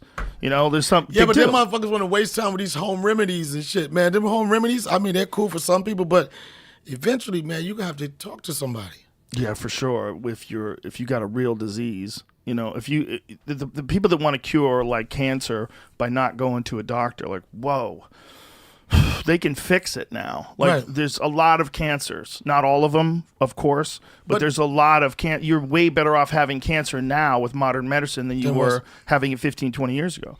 That said, all that remedy shit, all that, like the best remedy for all this, besides the medicine if you actually get sick, is to fucking take care of yourself. Right. That's what I'm hoping people get out of this. More I don't people understand why take people care ignore of that. themselves. Yeah. I don't It's understand. easy. It's During this convenient. time, I don't understand how you could ignore that. Because it's convenient. As long as you're not sick, you don't think you're going to get sick. Right. You stay home. If you don't have to go anywhere, you just stay home. And a lot of people just stop exercising. They stop eating well. They stop drinking water, and they fuck their body up. And then if something does, you don't realize like how much of a difference it makes in being healthy and not being healthy when something hits you, a virus hits you, a cold hits you. You see, like when I got shot, son, there you go. I had to get the IV. I had to get the fucking IV antibiotics, son. Well, you guys get IVs all the time. You're always doing vitamin IVs on tour, right? Vitaflow. And, It's a company. That's such a good move. It is. You When did we it too. when we did that, that was the first time I'd ever done that. Well, really? Vitamin IV, yeah. I mean, maybe I'd done Yo, one but once you before was then. on it hard, son. Oh, I'm on it hard Yo, now. you had everything open. You was like, give me one right here. You had half your ass out, son. I'm like, what you got? She Yo, gave me you a was B12 like- shot in my ass. And I saw your ass. Yeah. I was sitting right there. I was like, nigga, take that shit across the street. He had his fucking stomach out and his ass out. I was like, I'm not scared. I know you're not. We're all It was friends. like, wah, wah, wah. Yeah, well, the glutathione was amazing. That stuff is great. The vitamin drip was amazing. We started getting them every week. We slacked off though once we got here to Texas. We haven't been doing it in Texas. Man, that motherfucker, I'm telling you, about when I did Yellow Springs this summer, that was probably one of the things that made that experience so amazing, is that we were living in our own bubble and playing by our own rules, and everybody was having a good time, and it was all productive. Yeah, You know? it worked. It It was worked. fucking- You guys put on a lot of shows. Adult summer camps. Son. Yeah, it's It was like- beautiful. The shows were one thing, but the thing that was great for me was just the whole sense of community. You know what I'm saying? Like, we would have potlucks and shit, and then I would have all the housewives of Yellow Springs, like, ascend. Yo, them motherfuckers out there, them motherfucking Yellow Spring chicks, wives, they won't get upset with anything but a casserole dish, son. Like, they was looking for a Rachel Ray casserole dish I had for like a week. They was stalking where I was living and everything. But the sense of community, man, is like, in that area, it's one coffee shop, Dino's, everybody go there. It's one grocery store. It's just one of everything. That's nice. And it was so simple. Well, that's better, really. Than there's real good things about cities, but the thing that's missing is that camaraderie, that sense of community. Nature. Yeah. City slickers. They were calling me a city slicker. I saw the videos of you in the river. You guys, Yo, Joe, it was the whitest, greatest adventure of the summer. I became the river nigga, right? That's the original name. I'm telling you the truth, son. But Look yo, at you. yo, listen, You look son. so peaceful. I am at peace, son. Listen, Joe. I first What does it say on the quote there? Forever mood. River bitches love the river ninja. They do, son. Bitches love me out there, son. All them earthy bitches that got quartz and rocks and shit, son. Yo, I'm talking about bitches, farmers market bitches out there like me. I understand what you're saying. They love me, like women with rescue dogs. That's a great picture, man. Jamie, get Look that. how peaceful I was, son. I was a river nigga. I had Jamie, to change the name, Joe. Get that picture framed. I need that picture. Let's get that picture printed on steel. Get that. Yo, I had Who took the photograph? Federico. Federico, did I tag him? Yeah. Where's There Federico? he is. Get a hold of Federico. We need that picture in the studio. Yo, he's such a talented fucking producer and everything. beautiful. man. But that would be a great picture to frame in here. Yo, I fell in love. Joe, people think it's a The joke. river. Like, the It's first, nature. Are you going to let me describe me? Yeah, I'll let you. First name it came up with, Joe, it was River Nigga, right?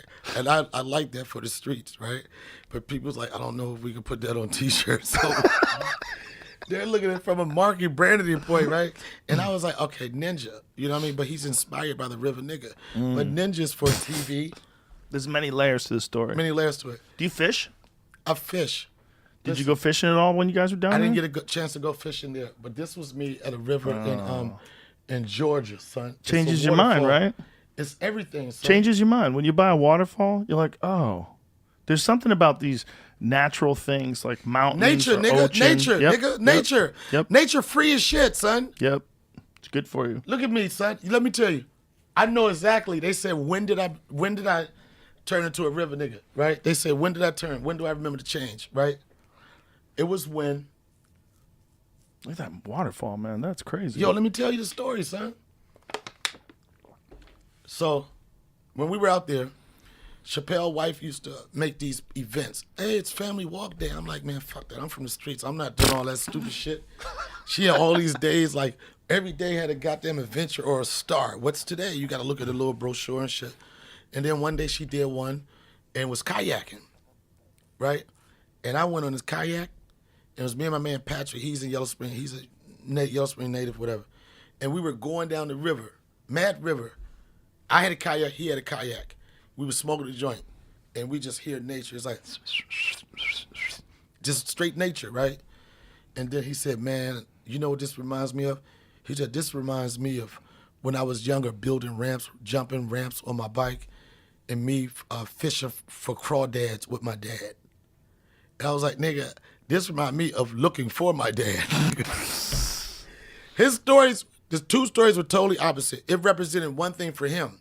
Memories he had with his dad. For me, it represented the memories I didn't have with my dad and the memories I wanted to create with my son. You know what I'm saying? When I was out there, Joe, all I'm thinking was like, I got to bring this little motherfucker to the river. He's got to be out here. He's got friends out there. And my son came out there, and the summer was beautiful. But one thing was missing, no matter how you're celebrating in life, right? If you're not sharing it with your family, it feels weird. Yeah, for You know, sure. it feels like, oh, man, I don't even know if it's fair for me to have this much fun. And although how great the summer was going, when he came out, he was hanging with me on the river and shit, man. It was like the best shit ever. Son, we were skipping. Jamie, you know how to skip rocks? Of course. Do you know how to skip? Yeah. It's in the wrist, right? I was in the Boy Scouts. Yo, don't say you're the Boy Scouts today, son. Why? They might have played with your booty holes, son. Yo, it's a lot of them, man. Don't tell me. Don't be proud of the Boy Scout. Pick another division, son, not the Boy Scout. But we Nothing was ever skipping- happened to my booty hole. I had a Good. great time. I hung out with a bunch of criminals. That's what you do in the Boy Scout. Yeah. We were skipping rocks. Like, Yeah. Yeah. I didn't know it was that much precision. It And depends skipping on the a rock. rock. Like, you really want a nice flat rock. A nice If flat you get rock. a flat rock, you could do some wild shit. When we were going out every day, Talib Kweli, right? He thinks he's a river nigga, right? He told us one day, I could skip any rock. You know what Any type rock. of? He said no matter how big it is, I could skip any rock. That doesn't seem likely. That's the fucking Brooklyn cockiness he had, right? Yeah. It was just like, tush, tush, tush. It was like, tush, tush. The next time we went, he wants to challenge me in rock skipping again. This time, this motherfucker was pulling rocks out of his shorts. He had rocks with him already. He prepared. Joe, he Invasive rocks. came with all perfect flat river rocks. Oh, that's crazy. He didn't bend over. Is there a world championship of rock skipping? It seems like people would take it super seriously. I think it would. I think it's something to think. I'm pretty sure it's done I've somewhere. never thought about it to this moment, but I'm What? sure there's got to be a competition, a rock skipping competition. And they got groupie bitches. Like Yo. the girls who it's off season for bowling, so Right. they go after rock skippers. Yeah, we heard you had a 10 skipper last week. A 10 skipper could get you a blowjob, son. That's gonna get you some WAP. If you're looking for WAP, do a 10 skipper, son. Skipper. You know what WAP is, right? I do. Yeah. Who educated you to it? Because I don't think, no disrespect to your hip hop or whatever. Someone introduced you to WAP. I don't know. It might have been Jamie. Was it you? Could be. Yeah, because of the Ben Shapiro video. Oh, that's remember? right. Yeah. That's right. That's right. Yeah. Which was it? Because Ben Shapiro, it was like, you know, when people self-own, they don't realize they're self-owning. Right. When, you know, the song's about wet-ass pussy, he's like, well, that sounds like a gynecological condition. I would tend to. And people are like, what? but That's not the point, Ben. I know the point is, but I understand that They're that's horny. I understand this point. That's an abnormal amount of moisture. Yes. To be able to come up with a whole song about it, it's like, it's a level. What do you think would happen if you came out with a song called Hard Ass Dick? I think want to do it. Would not be received that well with as minimal controversy as Wet Ass Certain Pussy. songs got to be answers, Right. like answers Yeah. to a song. To Wet Ass Pussies. K. Michelle had a song, You Can't Change a Man, right? Mm-hmm. And I flipped it and did a song called You Can't Raise a Bitch.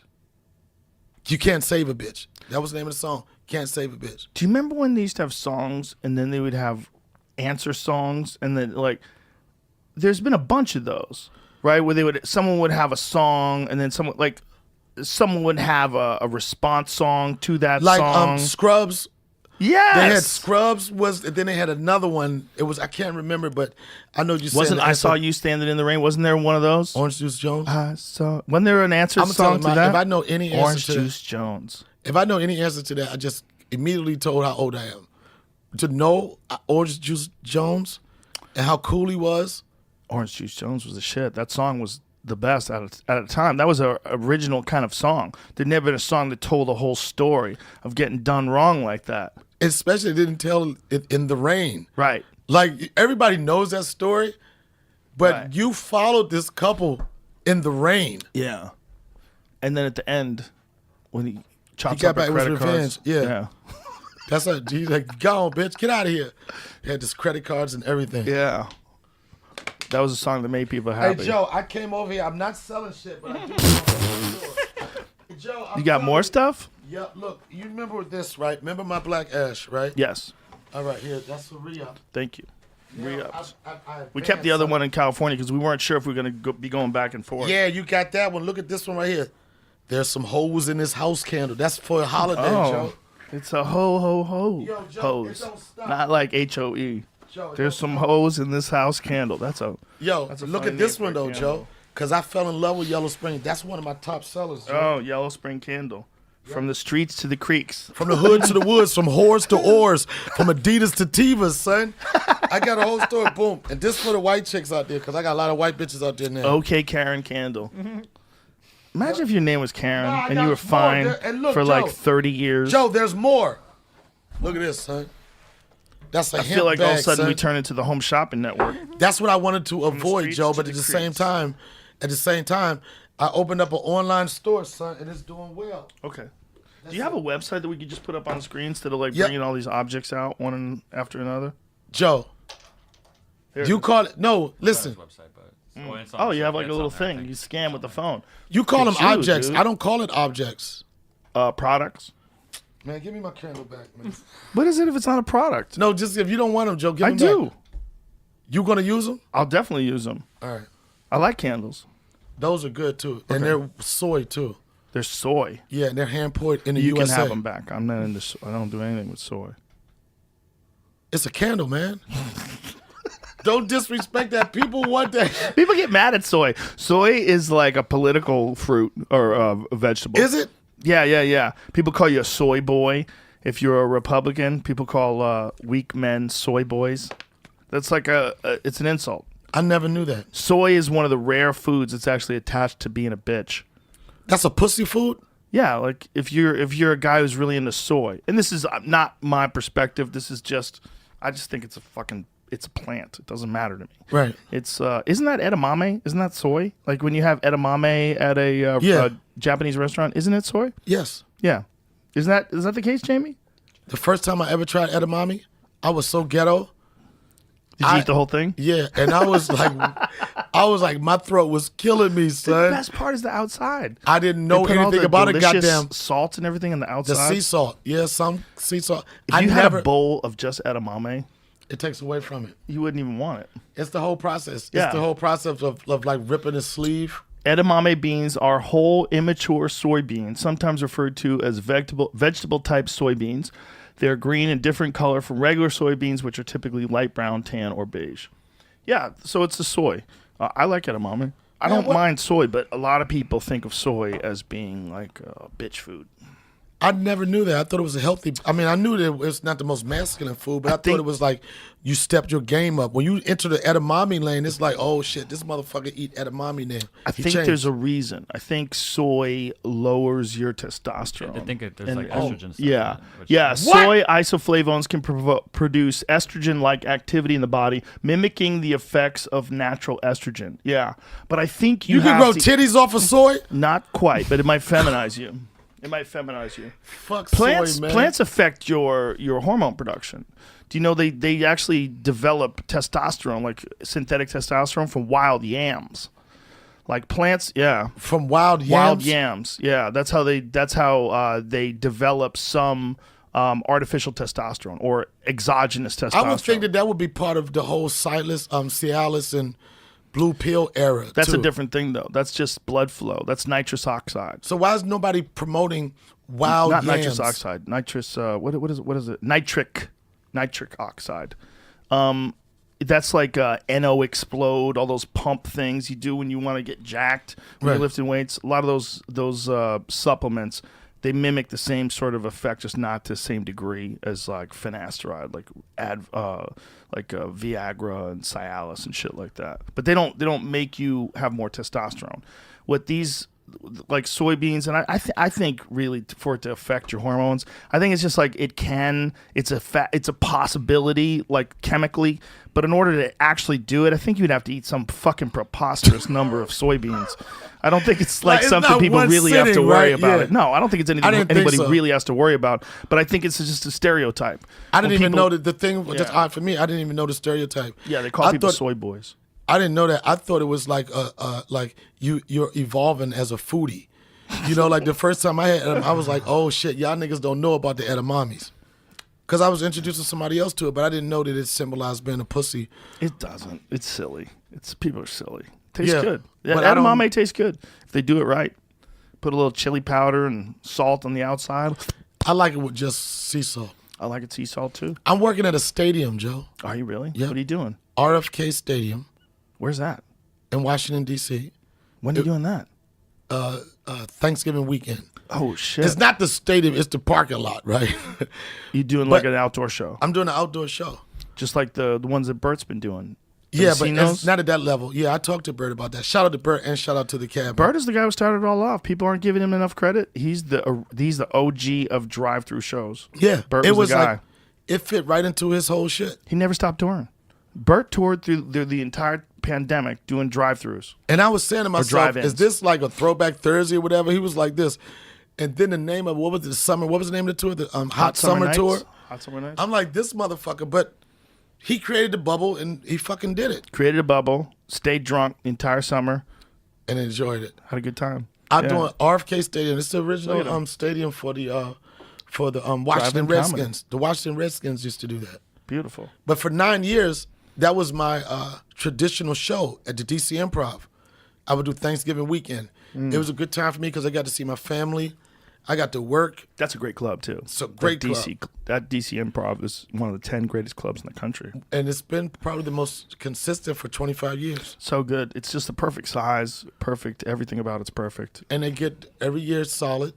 I don't even know that a comic can do bad in terms of ticket sales there. Everybody seems to do well, at least the lineup that they have. They book good lineups. Right. Like when a club's got that much prestige, they've been around that. There's certain clubs like Comedy Works where people just trust them. You know, there's a bunch. Helium in Philly, people Right. just trust them. This is going to be a good show. They're not going to book any scrubs. Right. And that's how the DC Improv has felt. Like And this, they have developed a community. A real, you know? and I for 9 years, I saw my son. I remember the first time I took him up, it was just him in my arms, and then the next time he was kind of like crawling. Then next time he was walking. Then he walked to the stage. I had like 4 years of pictures of his growth there, and then because of the pandemic, I thought the weekend was going. I'm like, damn, that blows a tradition. Yeah. And then they made a pivot from the DC Improv to partnering up with DC Pull Up or whatever it is, and they doing the fucking outside shit. That's beautiful. I like that people are adapting. That's one of the things you were saying. Like you started this business, and Bert started doing things outside, and Tom Segura's doing like these pay-per-view shows. Right. Tom Segura and Bert Kreischer are doing these, and sometimes Christina. They switch up back and forth. Right. They're doing these crazy live shows. I saw. The shit that he sends me. I mean, I'll show it to you What do you after mean? the show. The things that they can see during these live shows, it's 100% uncensored because Right. it's pay-per-view. So they don't have to worry about YouTube. They don't have to worry about It's whatever. They are showing the most fucked up videos I have ever seen in my life. In my life. Really? In my life. Like he sent me 3 things yesterday that changed my idea of what's possible. Oh my God. Yeah. You gonna do it? Do one of his shows? Yeah. I would certainly do it if we were in town together. And he's, Tom's talking about moving here. If he moves here, Everybody niggas moving out here. yeah. Well, we're You gonna got the open whole up a squad club. coming back here. We're gonna open up a club here. I'm down, son. Come on down. It's better here. You don't have to pay taxes for the state. People are nicer. The They barbecue's said that off the the street hook. on the streets. They said they said Joe ain't stupid, son. The streets said that nigga said I'm getting the fuck up out of here, son. Well, I But saw the think- writing on the wall. I'm like, they're not going to open up the clubs. If you don't have a comedy club open, I can't right. stay. If the comedy store was open, there would be no reason for me to leave LA. I know, but then at the same on the flip of that, just because it's not open, it's not There's no reason for you to Be in could LA. Be that. You could create it. Well, And the that's only what- time I could create it though is in an absence of the club. So, because I wouldn't ask people, "Hey, leave LA. The Comedy Store's No. hopping and killing. Come to Austin." But when you can't open, they can't. They're not allowing them to open, and it Right. could be years. Who the fuck knows now? know. Right here we are now, 8 months in. No one ever. We thought it was 2 weeks. But Do you then remember when again- you thought it was 2 weeks? So it was 2 weeks. But then again, even moving forward, Joe, you got to remove the possibility of something taking. You got to remove yourself from the possibility of somebody taking something away from you. And like with Like me, that, yeah. like that, like Yeah. you, like what you, the way you're thinking, and the way Dave has thought throughout this summer, is that was like, yo, we really can make this shit. Well, also, what we were saying before, that we were all connected to Hollywood because we thought we needed Hollywood Right. in order to get us on television, in order to pay our bills. We needed to get hired. And then once podcasting came along, It's a I different think world. people realized, no, you don't. You just need your friends. And you have a bunch of funny friends, and everybody's tight, and everybody tells people, hey, go see, Theo Vaughn's at this place, go see this guy, go see that guy. And we all get along together. We don't need That's the anybody tough, else. yo. But Joe, the toughest part, what did I notice in this podcast world, which is predominantly white? That's the truth of it. You know what I'm saying? It's like there's a lot more white podcasters. When it comes to that, when you say like the friendship part and making money, they really about that life. They really do it. Yeah. They really do it. They don't talk about it. Every one of the guys that I've done, from D'Elia, from Bobby, from the whole crew, it's never oh man. It's like Everybody helps let's do everybody. it. Yeah. Everybody's friendly. And there's only a few people in the podcast world that don't have friends. They're weirdos. Who are they? I don't know. They're out in the They gotta have fringes. names. They're out in the fringes. All right. Those poor people. A lot of people go into things with like a legacy attitude. And the legacy attitude that from radio is you're competing against the other people that are doing the same thing. Right. But the podcast world is not like that. But some people are like that. Like some people will complain if a guest is on this podcast and then on their podcast. They'll complain. Well, you were just on that podcast. Now it's going to take away from people listening to me. Nigga, I got more shit to talk about. You ain't got no Exactly. life. Well, not Yo, only that, I never it's understood crazy. that, son. They like, I'm like, nigga, every podcast I go on, it's talking about something else. Not only that, but if you go on a this is podcast interesting and they like you, conversation. if you go on a podcast and they like you, and then I hear now you're going to go on Bobby's podcast, I'm going to watch you on that podcast too. Right. Because it's not like I'm going to, I do one podcast and now I'm out of time. Not only that, but I'm I have not a- more time. You're going to have another week is going to go by where you want something to listen to. And then more people are going to listen to you on Bobby's if they heard you on somebody else's. And here's the thing, Joe. If you're interested enough for motherfuckers want to listen to you. Yes. That's it. If you could do it. The toughest part this week literally is, I think, the anniversary of the first time I've ever was on this show. Really? I think it's this week. Jamie's checking. I heard those fingers, son. My producers don't do that. Them bitches be looking me right in my face. Yeah. I be trying to. November, It is, right? yeah, I guess. What was it? Was that? No, you were on before that, right? February 19th. No, you were on before that one. That before that one? No, this So is it's the first one we the- talked about the RZA shit. That was that one. That was a year ago this week. Yeah, that's Oh. when. November 12th. So, but you've been on longer. that. Yeah. Yeah, but I'm just saying. From the last one. Yeah. Oh, yes. Yeah. So I know you guys want to break down the story. It's not that sentimental, but I was just saying I remember the dates. Yeah. No, I get It it. was that. And I've been doing it for a year, and it's been interesting. It happens, right? It picks up steam, it picks up momentum. I see on your Instagram stories or your Instagram rather, you're putting clips up, The little assets get and people shit. excited. Yeah. Yeah, but you like everything you said. It was like once I got out of the mode, like I'm like, this have to be the greatest episode. I'm like, wait a minute, and I started looking at the numbers of the most successful people in the podcast world. This is like episode 1,582. That's a lot. Yo, son, and Just I'm have struggling fun. for this is the 30 episode anniversary. Well, you know how Goggins tells everybody he used to be fat? I tell everybody, go to episode 1. It's fucking terrible. Right. It's terrible. We didn't even think it was a podcast. That's didn't know how what it was, terrible but you was. did it. We were doing it with just answering questions off of Twitter and being stupid while we were high. No one thought it was ever going to be something that millions of people listened to. So Right. when we started it out, it wasn't there was no expectations. Now Right. people have expectations. They wanna now you realize like how much money is in it. You see all these people that get big deals. You see all these people that are number 1 on iTunes and number 2 on fucking Spotify, and you go fuck. Like Right. there's a lot going on. This is a whole network that you don't need a lot to get into. Man, the number one thing you have to do, and I kept tricking myself, and we had talked about it, was talking. Can you talk? That's ridiculous that you don't think that you could talk. It's one of the most funny things I've ever heard. Son, I mean, with no response, just like me talking to myself. That's easy. You know what I'm saying? It's like, I got a better chance of making 1,000 people laugh than one person. True. Yeah. But it's been a great ride, man. My dude Deary over there, Julius. You know who's the best at just talking? Bill Burr. That motherfucker know. he never has a dead moment. He will start on a subject and and then what they want to fucking do, and then next But I used to an before, hour later. He was one of the guys that had it. I was like, what would your style be more like? I don't want to fucking talk to nobody. I just want to say what I want to fucking say and fuck you. And then it was like the Monday rant or something he had. Monday morning podcast. Monday morning podcast. And it was just like, I was like, this motherfucker can talk shit for whatever. It's like, whatever. It's like a dude that he like wins all the bar fight conversations. And it's the perfect platform for that. Oh, for Bill, it's the perfect platform. One of the things he used to do is he used to use his cell phone.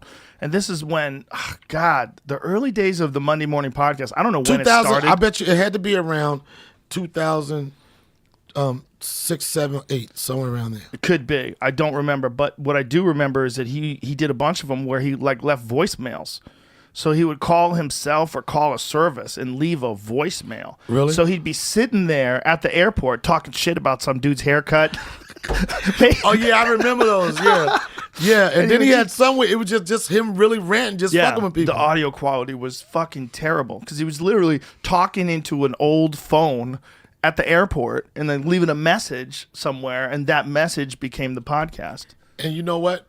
But it was hilarious. It didn't even matter the quality of the sound. The idea was funny. Just like when I told you that time when Jamie was supposed to help me produce and then he fucking reneged on me. Right? He got real mad at me, whatever. I remember it's like it was yesterday. I understand. I don't know how those two are connected, but Bill Burr, when he first started out, like that was literally the perfect platform for him in podcasting. Like he's good at interviewing people. I've been on his show before. Other people have been on his show before. He'll sit and talk to people. He's fine at it. But as far as like ranting, he's the best. Yeah, that comes from an angry place. Yeah, but he's also been doing it the longest. You got to think how many fucking years he's been doing that podcast where that muscle is flexed. That muscle is tight. He doesn't need, like, you can form an opinion, but he doesn't need the response. Most people need the response and the feedback. How else do you know if you're doing good or not? Yeah, he doesn't think about that. He's like, and another thing. I was watching Seth Meyers the other night, and he was doing this monologue or whatever, and it was going okay. And then some people in the background were laughing, and you could just see the posture and everything change. Once he got a couple of people laughing, it was like, that's important. I heard his Netflix special is good. Really? Yeah. I saw a clip on it, and it did not look bad. It did not look bad. When is this recent? Because I know he had one.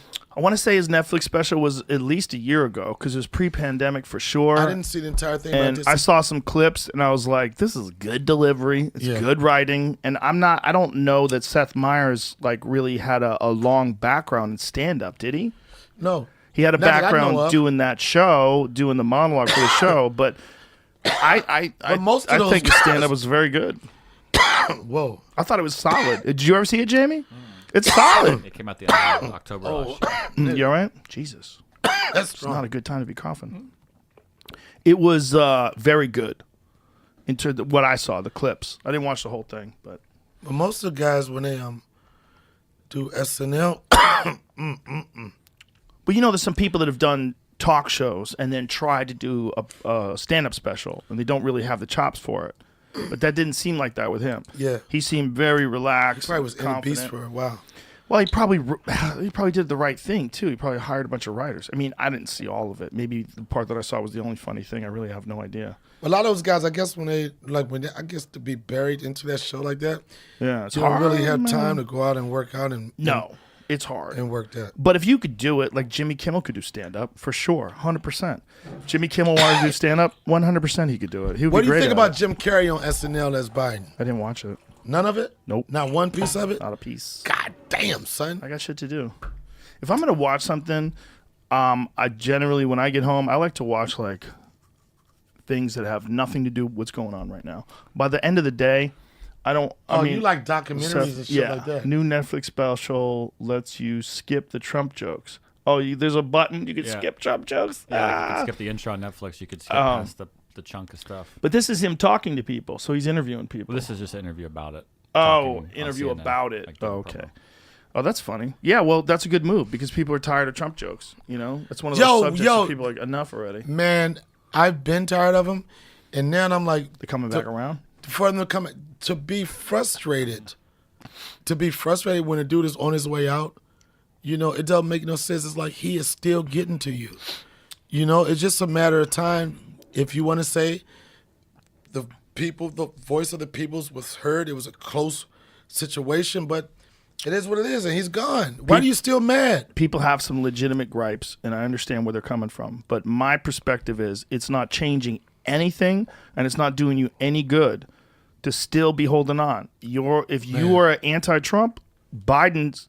I mean, I don't think it's 99% official, right? I mean, they just haven't said it yet, and when they say it, then he will become president, and then Kamala Harris will be the new vice president. So concentrate on good things Right. now. It's over. Right. But people are so obsessed. I heard them fuckers the other day. I might have said this earlier. Look at Mike Pence and them having a meeting with no mask. Man, okay, why you still keep getting mad because this motherfucker don't have a mask on? It's got to be something else to talk about, son. But they want to talk about negative things. That's the thing. Some people get addicted to talking about negative things, and they can't regroup even after a victory and now focus on positive things. They want to continue to focus on negative things. And I can see their perspective too, especially with all these crazy tweets like, I won that election, you know, it's all fraud, it's all this, it's all that. Like, man, if you've got some real claims, now I don't know what the claims are. I haven't really honestly investigated them. But if you've got some real claims, you got to present the evidence.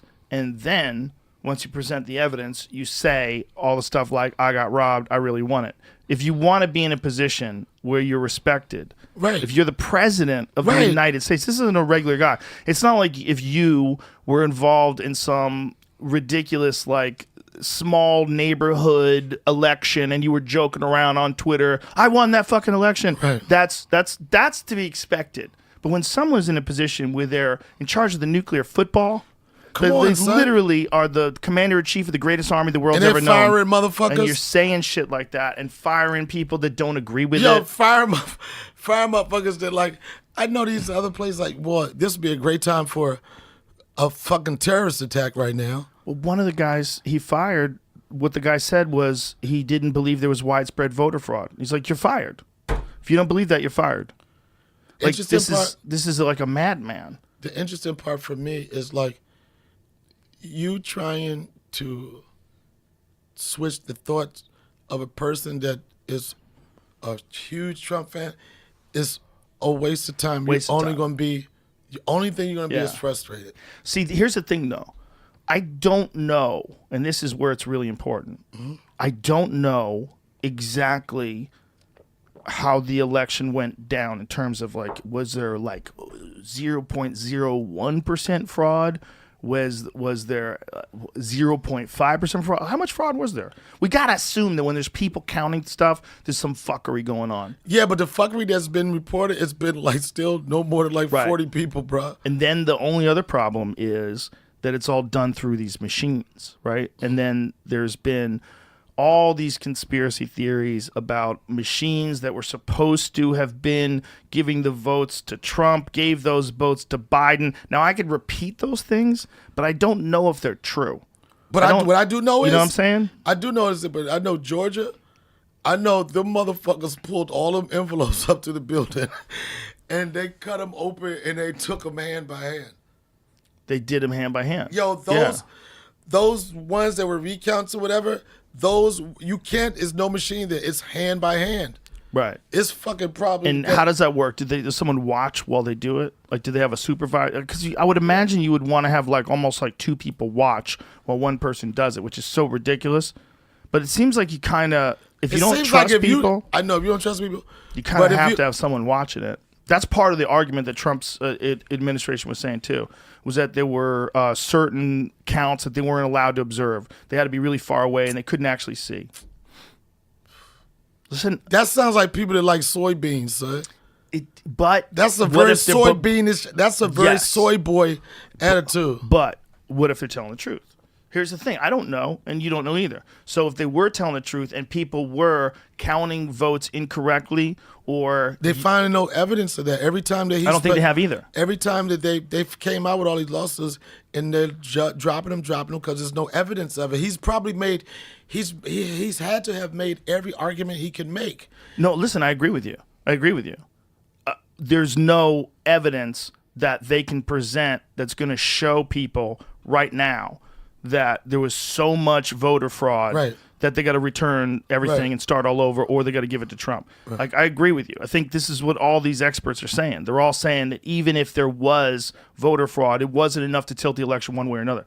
But I don't know how these machines work. So if I'm even commenting on it, if I'm saying they couldn't have done it, that's ridiculous. If I'm saying they must have done it, that's just as ridiculous. I really don't know. That's like, when you're talking about voting, you're talking about how many millions of people are voting and all this information is coming in and they got to sort it out. You're going to have some mistakes. There's no way around it. But the question is, does it overall balance out? Or are the mistakes all for one side? If you find out the mistakes are all for Biden, then you're going to go, huh, really? Well, who owns the company that makes the machines? And then how are they financed? And who programmed that? And how are they programmed? Is it possible to fuck with the data? It is possible. Can you show me how to do it? You can do it. So saying at the same anything time, about it's the vote, everybody wants to know exactly what happened. I think there's but I very know- few people that know exactly what happened. I know the machines and all that type of shit, but when they take the machines away and they say, okay, we're counting these hand by hand, the results of that have to be official. Yeah, well, they definitely Like should that. I be. mean, I understand like the machines, but they was like, these mail-in motherfuckers was they had to fucking count every vote. Yeah, it's a matter of how they're recording it, right? You would want to make sure that everybody recorded it accurately. I don't know how they do it, but I would imagine that when I was talking to a guy like Mike Baker, and who's saying that even if there was fraud, there's not enough fraud to overturn it. I would imagine he knows some things. Yep. I don't. I'm a moron. So me I talking think about he won, we all do that. You know, we talk about he won, she won, and there's no way there was fraud, or it was definitely fraud, or I think Trump won by a landslide. Like, people get real connected. They get real connected to who's winning or losing this election, and I get it. Man, I'm gonna miss Donald Trump, son. Yo, I like He's not going anywhere, man. TV, man. I'm gonna miss him on TV. This motherfucker's TV persona is. You know what fucking- sucks? What sucks that it's His even. TV persona is like, he's a TV motherfucker. It sucks that it's even possible that someone could monkey with an election to the point where you change the outcome. It sucks that that's even a thought that we could get into our head. That's what's one of the crazy things about people. We're so nuts. But that was if we implanted believe by- in a side, like, people that are good people will do some shady shit to have their candidate win. Yeah, For sure. that's politics. We're so crazy. That's politics. Anything goes. Anything goes. Yeah. So what bothers me, and I do think that Biden won the election, and I do think that, I think there's probably some shenanigans, but I think the result is most likely correct. But it bothers me that there's even a question. It bothers me that anyone would ever think that anyone could, but I think that there's Republicans that think Democrats could do it, and I think there's Democrats that think Republicans can do it. And I think it's going to be real hard to 100% trust the election. That's one of the things that's kind of dangerous about someone going after it. This election is rigged. This election is rigged. When Trump is doing that, he's encouraging people. And, maybe that's a good thing if they are rigged. because maybe they're going to be able to figure out how to stop that from happening in the future, Right. or maybe it's going They to have erode, to. or maybe it's going to erode people's confidence in the elections. And the more he does it, the more it erodes, and the more it gets dangerous. There's a real argument for that too. But listen, again, I don't know what the fuck I'm talking about. Man, it's just. I know it's nuts. It's nuts that anybody would ever think there'd be any voter fraud on either side. But we know that people have done it. Like, that's apparently how they got JFK in. Wasn't there like some crazy conspiracy about the mob rigged votes for JFK, and that's how he became? Wasn't that a thing, Jamie? Yeah, I've heard. Has that ever been proven? I've heard talks about recently that they were in such odds with each other that they would never have helped him. I think he he was really at odds with them afterwards because he didn't. The thought was that was one of the reasons why he was assassinated. That he kind of doubled back on his agreement with the mob. The explanation I heard, they were just helping local politicians, not. Oh, he all the didn't way pay up the to streets. to the president. Well, his family were drug runners. The Kennedys were moonshiners. Right. They made their money selling bootleg liquor during the time where it was illegal. They were basically drug dealers. And then they became this gigantic They flipped political it. dynasty. They were the Trump. No, not the Trump family, but they motherfuckers. No, they were more gangster than the Trump family, really, because their literal background was in drug running. Like, bootleg liquor, like moonshine, like is trying to drugs. get weed. That's I know. drug running. I You know. just don't think of it now because alcohol is legal. That's a big deal. They were drug runners. Yeah. And who had the shit? Who had Connected to the sauce? mob, and they were connected to the mob. Like, you don't think they fucked with some numbers? You don't think there was some Yo, corruption? Who has the fucking money? I think there's an assumption too that both sides are going to try to do it. I mean, that was a Watergate, right? The results of this election, man, it's going to be interesting to see can Biden work with both parties. I hope so. I hope they. That would be I cool. hope they prove like the polarization of people that are opposed to Trump being in office, and now they're not Republicans and Democrats. I hope they work together. Yeah, man. That's what I hope. That's what I Yep. hope. I hope they work together. Do it fast too, because Biden just don't got like a lot of time. You got to get used to President Kamala. That's what you got to get used to. I said it, man. She's going to be the setup. first. I said it. That's the position. I don't see how he can do 8 years. So what if the I economy's don't going think he's strong in 4? I think he's going to keep it moving, man. Who knows, It's man? a setup. I said it on stage. I said, get ready for your first female black president, because this is the setup for her. She certainly could win. They're grooming it. She certainly could take over too if he dies, or if he can't medically continue anymore. But here's another thing you got to think of: they're doing shit to people. They're doing some wild shit in terms of medicine and regenerative medicine and stem cells, and they just hook him up to stem cells every day. Really? And shoot him up with NAD and vitamin V's and steroids and growth hormone. You never know. They might keep that motherfucker around for a long time. How Joseph Kennedy made his fortune. Hint, it was bootlegging. No, this wasn't bootlegging. Oh, it wasn't. Oh, I can't see the end because of the white shirt. According to this Oh. biographer, that is a rumor that started in the 60s and 70s when they're trying to figure out who killed JFK, and maybe it was the mafia shot me, because too. they were in that business. That sounds like the Kennedy family is trying to cover up their dirty tracks. It could be. It's a rumor. Get the fuck out of here. Nobody has. Is a rumor about you bootlegging ever? No, I'm No. just. I was looking because I've heard that too, but like it Ohio right away bootlegger. says Okay, he was like in the stock market. That's and that. all Well, shit. maybe bootlegging too. Let's try another source. Let's see. Joseph Kennedy was a bootlegger. Type that in. What? Well, that story's gonna come here. The Daily Beast, the myth of Joe Kennedy's. Oh, bootlegging. so it is a like, myth. I don't know where I would find the correct story to, I know, right? Like, how do you know who's telling the truth and whether or not it's a big old historical cover up? Like, if you were bootlegging, how much information would there be about you being a bootlegger, unless you got arrested for it? For me, I think cops were probably in on bootlegging back then, don't you think? everybody that could make They had money to. was involved with it. Sure. Everybody, what is my piece? What Why is my wouldn't piece? you? They probably were angry that the bars were closed too. And then they wanted a couple bottles. Give me a couple bottles, couple Imagine. $100, so you can do whatever you want to do. Do you imagine if that's how we lived right now? If booze was illegal? Imagine as much as people drink. If you had to do it all secret, you had to like have a big dude by the door. You had to have a password to get in. You're always worried about getting raided by the cops, just so you could have a drink. But people would do it. They did it. They did it for years. They made organized crime. That's where like Al Capone made all of his money. Off That's of- that's the argument that's going on right now with with the Mexican cartels. Like the reason why they're able to make so much money is because all that stuff's illegal and they're Right. consuming it in the United States. So you're playing a stupid game. You're pretending people aren't taking it when they are. You're making it illegal because you said they shouldn't do it. But you want to control it at the end of the day. Meanwhile, you're just empowering organized crime.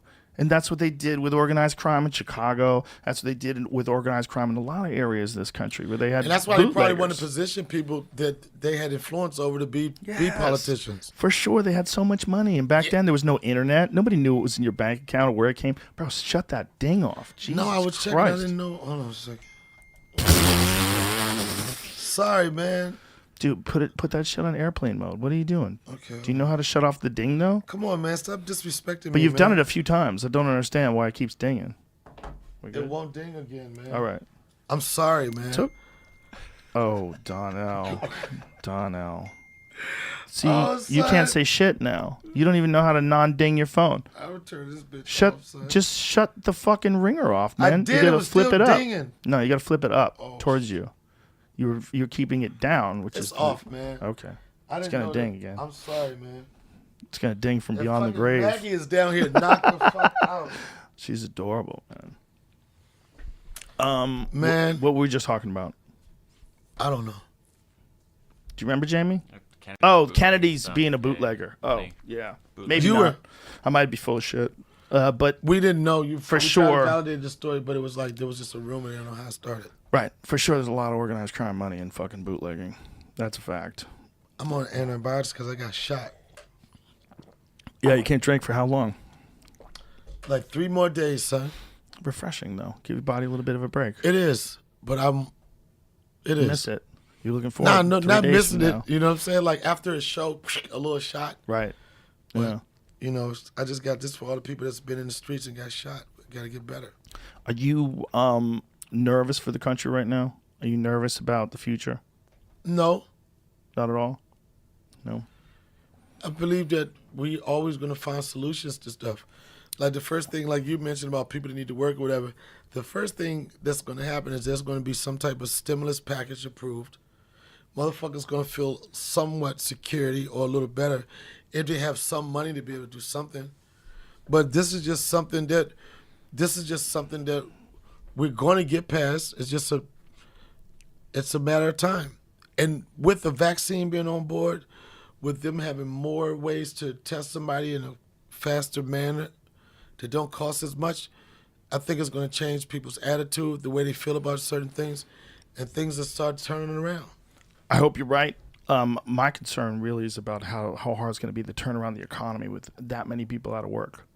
That's what my worry is. So many people are going to be broke, and so many people are going to lose their houses, and so many people are going to get evicted. I just don't know how they stop that and turn that around when all these jobs are gone because all these businesses went under. That's what scares me. Right. It's like that this wasn't anticipated. That I think there would have been another way to do it. You know, they Yeah, that's certainly what you- didn't lock down as much out here. Not nearly as much. And then that's a good point because, I mean, like, whatever you worked for, whatever just could be pulled from under you just like That's that. the thing about, like, you can't say that the people that are upset today are soy boys. They can't say that they're all pussies because there's a lot of people that are upset through no fault of their own. They lost everything, right? You could be the most disciplined guy in the world. You get up early every day, you work hard all day, you build a business, and then all of a sudden COVID comes around I and know. you find out your margins are a lot smaller than you thought. Well, nobody expected it to go 8-9 months, right? So you're not making any money for 8-9 months Right. and you can't reopen. There's a lot of businesses like that. There's a lot of It's gonna be a lot of bars. There's a lot of bailouts. There's a lot of. there's not bailouts. enough bailouts. There's so many businesses. There's not enough, and they're not going to give it to all. They're not going to give you all you lost. You're going to lose a tremendous amount, no matter what. Boy, it was a lot of people getting that money that was bullshit. Boy, it was so much goddamn fucking scandal with them PBA loans and shit, man. Everybody was grabbing them bitches. You know, They'll find money, then you got to pay it back. I hope we figure out a way to make this economy bounce back. But I say we. When I say we, I mean people way smarter than me. I hope somebody figures it out. I hope But- that my son had the best life he can have. Yeah. Well, I hope so too. You know what I'm saying? Like, I think that it's gonna get. You're gonna just start. People gonna be concerned about people that are close to them and their family, and how that situation is going. Yeah. I mean, everybody hopes that the next person that gets in office is going to nail it. Everybody hopes the next person that gets in office is going to fix all our problems. We got to change the way we communicate with each other. That's a big one. Everybody's locked in this trap of us versus them, of red versus blue, of like whatever the trap is, like whatever your particular trap is. There's men versus women traps. There's people get crazy with being tribal and being on a fucking team. We're supposed to be one team. It's supposed to be the United States of America. If we differ on small things like immigration or things like financial issues or how to use taxes, and the most important thing is that we all want what's best for the country. We all want the country to do well. You want to think people. You want to. That's how you want people to feel. That's what drove me the most crazy about Trump being president. Is I felt like it was the first time I can ever remember where people wanted things to be bad so that he would be a bad president. So that, I mean, I guess they probably did with Obama too. They wanted things to go bad so that they could blame it on him. Like they would rather have something to blame on him than to have everything go well. Like if you asked a hardcore Trump hater, would you rather, this would be a good question, would you rather the economy become the greatest economy the world has ever known? And you'd be totally wrong. And Trump, even though he's a pussy grabber and he's full of shit and he brags about himself, became literally the best person to make the decisions that were the best for the country. Or would you rather the economy fall to the toilet and Trump goes to jail? You're like, Trump goes to jail! Yeah. Yeah, there's no bargain. Yeah, I know. They would immediately, there would be no hesitation. Put him in jail. Fuck him. Everything's fine. Everything's fine. That sounds like a relationship. does Whatever a little makes bit. you happy, you like, fuck that. I don't want it to be happy. Well, they definitely didn't want him to do well, which is weird. Like they wanted him to get arrested and then the economy to bounce back. That's what they and wanted. a part of but another thing they wanted too, Joe, they wanted to feel like you cared about them. They wanted to feel like you cared about something or somebody else other than your fan base. That was a big part of it, man. I don't think people were just looking for reasons to hate on him. And I know some people that liked him.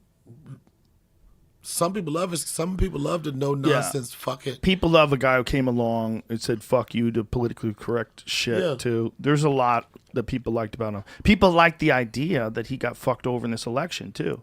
They liked the idea that the deep state was involved and that people were rigging voting machines and miscounting votes, and people love those stories. I do not know if those stories are true. I don't give a fuck about those stories. They're a bummer, though. It's a bummer that there's those stories. This would be the ideal scenario. Whoever won. If it's Biden and Kamala, they win, and then that's it. They transfer of power, shake of hands. People do what they've always done, what Obama did with Trump. They don't want to do that, son. They don't want to do that. That's so corny. You don't want to shake a motherfucker hand. You don't want to give up the secrets. You don't give up the keys. He's got to do it. You don't want to give up the cars. But he's got to do it, especially if he wants to run again. See, if Trump wants to do it again, he can run one more time in 2024. But the only way he's going to be able to do that, he's got to be able to sit down and shake Biden's hand and say, "I'll see you in 4 years, bitch." It's got to be. You can't. Said that. You can't just keep saying that the voting is 100% rigged and I won this election by a lot, and all that's fucking dangerous because it's just dangerous for our confidence. It's dangerous. You got people talking about rise up. It's gonna be something. Something's gonna happen. Dude, don't say that. Here's the thing. You got to show the evidence first. You got to show the evidence first. There has to be you have to compile all that evidence. If there really is that evidence, you got to compile it all and present it in a very solid way. Got shut down. Yeah. It's not, I mean, it's above our pay grade to even understand national politics on that scale. But I think that as a country, I think you and I both know that this country's, it's never been in a position where you don't know what the hell's going to happen. You never know.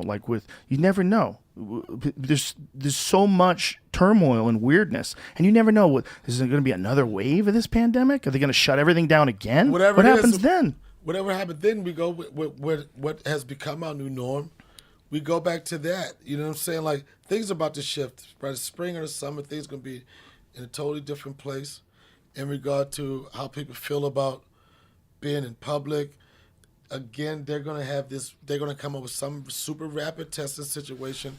I hope so. That's gonna make the fucking essential workers, people in the medical field, feel more comfortable.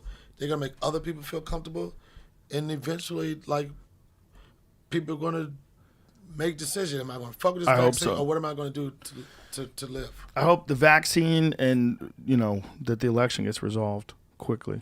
Jamie, if you had a guess, no, I know, but I mean, let Trump say it's resolved. If you had a guess, what percentage of election fraud do you think there was? Take a guess. It's not 0, right?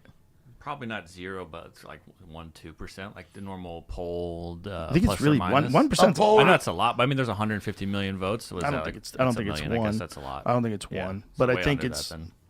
I think there's some less than 0 number, or some more than 0 number rather, that is voter fraud.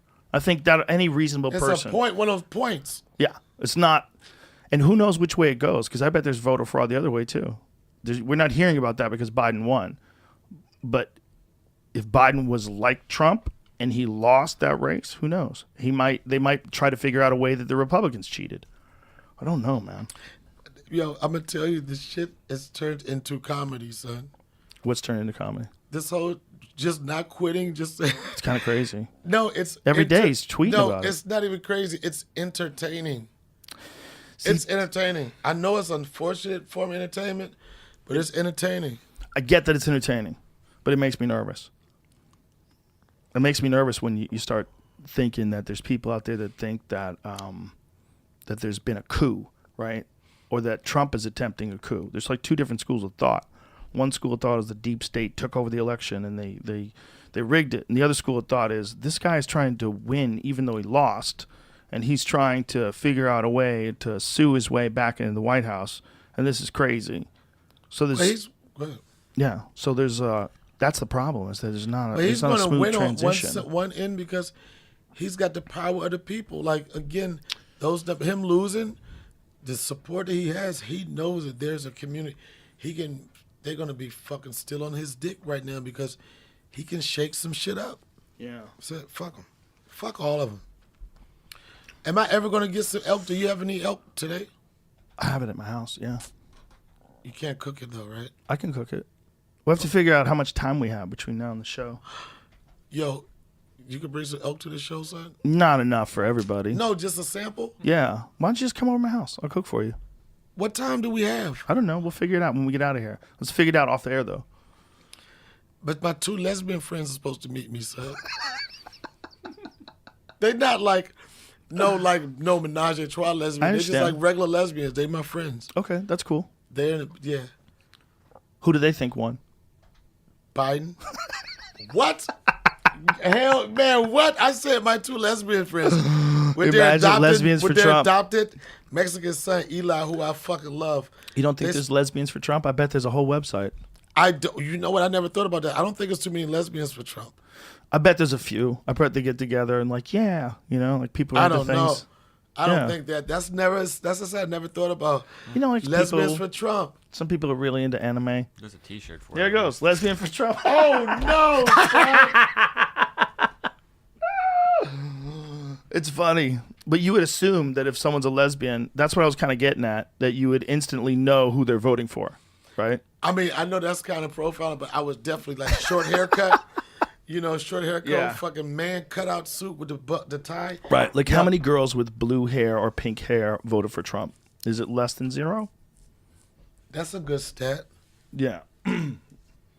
Trump pride, gay Republicans on why they're backing the president. Because Probably they, fun. because they get to dress up again. Again, having a good time. It's a cool outfit. It's such a weird time, man. Such a weird time. But I'm ready to just get on the river, bro. I get it. I'm ready to just Nature. get into some nature. Do you think you're going to move there? Would you move there? I think so. It's a good place to be. I think the community, I mean, it's just like the sense of community, man, this summer. And it was just so simple. Would you get rid of your place in LA and just settle down there? I could do that. I could do it. Better for travel, really. If you wanted to go left or right, you're more the nature closer is to just the middle. better for everything, man. Right. I just want to be around some trees. I think that's one good thing about people that can escape from LA. There's a lot of people that are escaping from New York as well, and they're moving to the suburbs, and they're liking it better. They're more relaxed. They're get some space. People are like, instead of being in the chaos, yeah, I can drive to the chaos. yeah. You know, it's like fucking people from. Or not even drive now. A lot of people are working from home. You don't think it's going to change? I think there's going to be a lot of companies that realize, like, hey, I don't need this gigantic space to handle all these people. I can let people work from home. They're more productive because a lot of times people in offices, they get together, they talk, they have fun. You know, there's a lot of work. The green. Oh, Yeah. man, I used to fucking be in the fucking break room. I never was doing work. I've Always seen in the break dudes, room. I've seen dudes in cubicles doing this shit, where the cubicle's here, and they're both on the outside. They're just having a conversation. They're nowhere near their computer. People do that all the time. If no one's watching, people do that all the time in some jobs. Yo, they don't get personal if it's you. and Scooting you back work from hard. the cubicle. That's hilarious. There's a lot of dudes that are working all over the place that would be more productive if they just had a certain amount of work to do and they could just get it done at home. You know? But sometimes they want to patrol. I think it's a good idea. There's a lot of people that have jobs you have to be there, right? Auto mechanic, a lot of people. Fill in the blank. Carpenter. A lot of people have jobs you got to be there. But there's certain jobs, like why do you need why do you need to sit through an hour and 15 minutes of traffic when you could just do it through Zoom? And you just sit here in a pair of shorts and a t-shirt and get all your fucking work done. Like why do you need to go somewhere? You don't. With computers today, you don't have to go anywhere. You don't have to go anywhere. They just want to control the movements of it. They just want to. It makes sense, and I think it's going to go to that. Everybody's like, I'm working from home, and they're getting the job done. Yeah. Everything is different. A lot of people are going to be able to stay home. And so I think that's just going to change the nature of cities in general. Less people are going to have to commute to them. But that's one probably good thing about this, is that people are going to not have to commute as much, so maybe the roads won't be as jammed up. If that saves people so much fucking stress. If you're a dude who works in Orange County and you live in LA and you got to make that drive every morning, you ever see that fucking drive? That drive's insane. I've come from that drive. I've been going the other way of that drive. When you go Orange County to LA at 7 a.m., you want to just fucking end it. You just like, I can't do this every day. But you can do it for a minute because that's the route that my accountant's out in Orange County, and I did that trip a couple times, and I kind of enjoy being up in the morning with it. Because I didn't have to do it because you don't have to do it every day. If you had a job and you had to be at your job at 8:30 in the morning every day, and you live in Orange County, and you got to go to LA, you got to leave your house before 7. Yeah. You're going to accept the fact that every morning there's a high likelihood it's going to take you an hour and a half. Or you could go on plus. Zoom. Or you can go on Zoom. I'm going on Zoom. Yeah, and you can wake up, instead of waking up at 6, you wake up at 8. You wake up at 8, have a cup of coffee, sit down, turn on your fucking computer. I get up you can early eat a little bit of toast. I got Maggie. I understand. Maggie has Yeah, to I go got to outside. get up early. I'm not like the old Donnell is gone, Joe. I get it. Like she's down there curled up. I'm just happy that there's alternatives for some people where they at least can work. If they can't be in an office, at least they can do some stuff on Zoom. But for other people, man, that's what I'm worried about. What I'm worried about is everything restarting. Like, how long does that take? Joe. I know you're worried about it and you have concerns, and everybody worried about it have concerns. But eventually it's like this, yo, what the fuck are you gonna do? You gotta figure it out. People are going to have to figure it out. Yeah, man, it's like, I understand. You keep saying, yeah, man, then I feel sorry for them.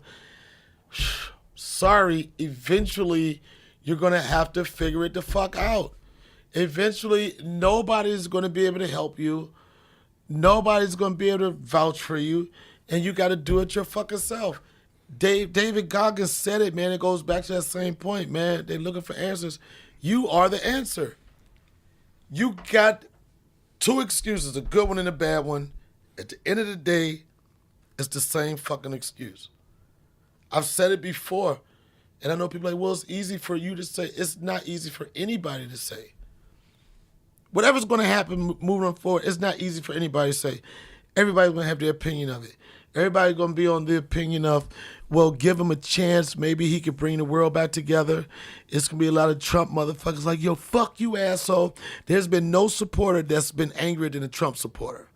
to the extent that there's sore winners and sore losers. You got to pick a sore. You can't just take both sores. See, the thing is, they think they got robbed. That's why his tweets are dangerous. And even if you do, Joe, Yeah. even if you do, have you feel, this is the part that's fucked up. Is this mine? Have some. Yeah. This is the part that's fucked It's been up. sitting there for a while. Probably not hot anymore. What was I saying, son? This is the part that's fucked up about being sore winners and sore losers. You got to pick a sore. You got to pick a sore, and everything is not going to always go your way. But you don't have to be upset about See, it. the thing is, though, what he's saying to them is it was a robbery. So he thinks it's a Starting robbery. shit, man. It's definitely starting shit. You got it. That's it right there. Yo, why all your shit got to be extra strong, man? This is I like too sturdy big things. for a fucking teapot. Coffee. A coffee pot. Damn, It just keeps son. the coffee warm I after feel you're like done. I'm on It's the like, yard. Everything is like a workout. what's that? Does he want to come in? Who out there? Dave's out there. Tell that nigga to come in here, son. Yeah, tell him to come on in. Come on. Do we have a camera for him? Did he take his test results? Maybe that's what he was waiting on. I don't know. Well, he gets tested every day, doesn't he? Maggie just jumped up. Have you ever seen a baby dog, little tiny little dog? I've never seen a tiny little dog. I had one. I used to have one. Keep it on, keep it Wasn't poppin', quite son, that keep it small, but poppin', it was son. pretty small. I've seen little dogs. I've just never seen one in the baby form. Squad. David! What's happening, bro? What's up? How are you? Hey, man. What's happening? I love the dicks. Oh, no! What's up? What's going on? You want to sit right here, son? What's up? Oh no! Get in here! What's happening? How are you? Good to see you too. Oh God. What's she smoking on? Oh, shit. Yo, Michelle this Wolf? joint right here. Come on in The here. whole circus is in town. I don't know how many microphones we have, unfortunately. Do you have a joint? Yeah, it smells really good. I was smoking this shit. It's really Marijuana's semi-legal here. How is this with Well, I'm a semi-criminal. Let me get some. My guy. Is there any coffee? Yep. Yeah, You this gotta is get a coffee. joint. Jeff, can you start some more coffee? Yeah, thanks. What's up, man? What are you doing? Oh, bro. Living the dream. Good to see you. How's Austin been treating you?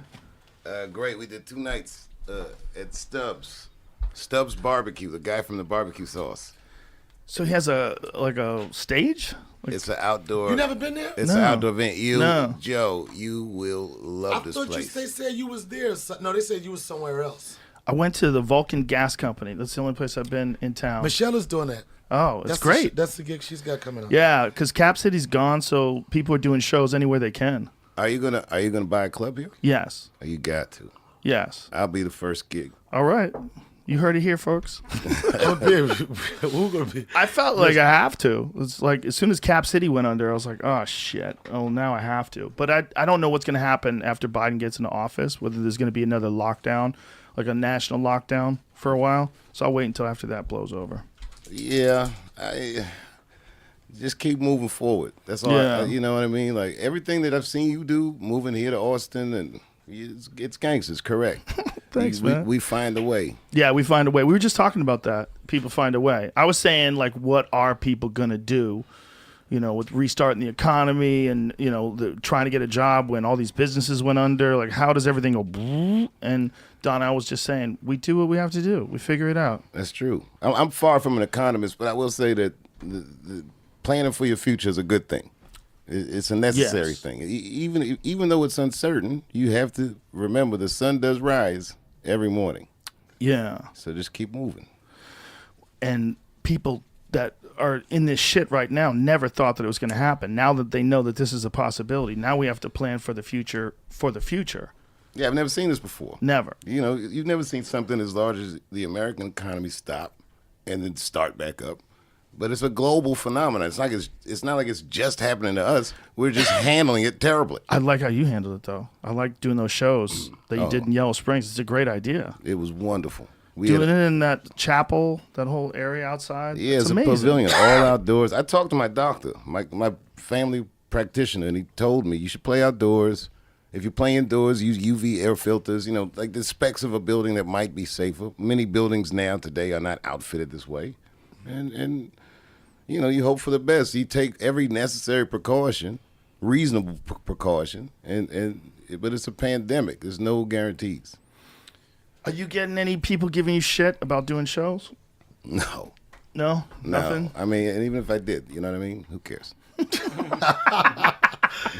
And that's it. There's nothing you can do about it. No matter what, read about Jesus. Seemed to be a really good guy. They killed him. That's just the nature of people. Donnell, this dog is hilarious. Man, this dog is an angel. This dog makes everybody feel good, man. She's so cute. I've never seen a little dog as a baby. I've only seen them as full-grown But little she dogs. like this is gonna be her size right here. That's how she's gonna stay. Yeah, she gonna stay like this with a little bit more bark and more. Now, how is it traveling with it? Is it do you like Easy, it son. more or the company? I mean, what? It's dope. Like I'm like when I got her, I was like this. Oh, she's an emotional dog, right? But now that I got her, I'm like this. Yeah, I'm an emotional human. Oh, And like, Scott. yo, let me tell you something, son. Sometimes I'll be up at 5:30, and she'll be up. Her ears will be up, looking like, "What we doing, nigga?" And I'm like, at least somebody understands me, right? It increases the amount of love you have, Yeah. right? Because And you have then- this dog. And she follows me everywhere. Yeah. When I was at the show the other night, I was on stage, and they said she was shaking, barking when she heard my voice. Yeah, it's crazy. She was. She was like, "Where you at, Oh, motherfucker?" she loves you. Yeah, it's a different world, man. You got a little dog that counts on you like that. Those are different kinds of dogs, too. They're so little, they have to be held. You have to carry them most of the time. Is she scared or cold? Like, why is she shake? She might be a little combination of both, son. Maybe she needs a drink. Maybe she has to piss. Nah, She's 5 son. months old. How is she keeping it together? Don't talk about her like that. She good, son. She probably just need a little warmth. Do you have dogs? Yeah. How I have many? one dog. You probably have a huge wolf kind of dog. No, don't you? I have a golden retriever. I have the sweetest dog in the world. He's the nicest dog ever. That dog looks perfect. He's so nice. That dog looks like he has a great life. He's just a love sponge. Like, that dog's just all about love. Just all he wants to do is, like, kiss you and let you pet him. And Who spends the most time with your dog? me, probably. Yeah, I can see that. I spend a lot of time with him. We have a morning ritual. What's the ritual? I just get up in the morning as soon as I see him. Good morning, sir. Good morning, sir. And he starts freaking out. And he go for a walk? Wags his tail. Go for a Yeah, walk? Well, yeah, he does that, but he loves chasing balls more than anything. He's a great He dog. said Likes chasing swimming. balls. Chasing. I didn't. Thank you, sir. There you go. No, he's a sweet dog. You got a dog? 3 of them. What kind? Australian Shepherd, and one kind of like this. What they call it? A Chiweenie, I think they call it. It's half Chihuahua, half one of those hot dogs. That's the one Baba. Remember the one in my special Baba? That's him. A Chiweenie. He have this and have hot dog. And then my daughter has a little dog like this. Not a Chihuahua. I can't remember what kind of dog she is. My daughter has a Chihuahua mix. It's like a Chihuahua with, like, I think he's got some whippet or something in him. So it's a Chihuahua with long legs. He's adorable. I wanted my kids to train animals when they were little. Really? That's one of these things I should have followed through on. But the reason I did it is because I wanted them to learn how to be patient with people. And I figured if they trained a dog or something, it takes patience. Look, this dog is adorable, but she don't know nothing yet. Yeah, she don't know shit, son. She knows snacks. The real problem is when you get dogs that need a lot of training. Like if you want to have a German Shepherd or a working dog, like a Belgian Malinois. A lot of people get those dogs. You don't realize, like, you basically got like a little genius with teeth that lives with you that wants to figure out problems. You know those have you heard of those celebrity like the German Shepherds, the guard dogs, the real ones that know 200 commands. Yeah, Schutzen training. Yeah, that's what they call it. Yeah. I've seen guys do that. that Some know how to do comedian that shit. got one of those dogs, spent like $200,000 on it, and it died in like a week. Those are crazy. If you can have a dog like that, that's a commitment, man. Like, those dogs need work. That's what I'm The saying. ones you got to bark so German and shit? Those dogs Yeah, are yeah. so smart. They're from a long history of working dogs. Those are task-oriented dogs. This dog's from a long history of something Isn't being she cold. adorable? Come on, Maggie. She is. Come here. She doesn't want to be held back, bro. Have you ever taken your dog hunting? No. You can't do that, right? No, It's not too- my dog. It's too dangerous for a dog. Well, you wouldn't want him to be in the woods, first of all, because he'd probably scare off the animals. But second of all, he has, like, the instincts to chase squirrels and shit. He chases squirrels, but he's a lover. He's not, there's no aggression in him. Like, with other dogs, like, he's always the beta. He's always, he tries to be the alpha, but they bark at him. He's like, sorry. The Australian Shepherd's like that. She's like the dog you described that needs work. Like you can tell she's a herder. She corrals kids. She corrals me. And Isn't that interesting? yeah, They have it in their DNA. they really I've seen do. that. They really do. It's and the dog is really smart. I never trained this dog, but you would think I had. I just talked to it, and you could see her face trying to figure out what I'm talking about. It's really cool. Where'd They Donnell do go? I think he's doing something with the dog. Put out there. No. He went out to beat his dog. They do figure out words. Like, it's not just commands. Like, my dog knows, you hungry, man? You want to eat? Like, he knows. Oh, wow. He knows when I say, you hungry? What do you want to do, dude? You want to throw the ball? He's like, let's throw the fucking ball. That's dope. He'll go over by where the ball is. You got to go outside? And he'll just start walking towards the door. Like, he knows a few phrases. Because I definitely trained him, like, sit and all that shit. But some dogs are just smarter than other dogs. He's a really smart dog. Yeah, man. Does he like Austin? Do you like Loves Austin? it. I love it. I love it here. What do you do? Have you like? Oh, Donnell! Down with the count. Oh man, I'm sorry. Hey, that's actually, you did a great job. You actually put it back perfect. That's perfect. I was dead in frame. Man.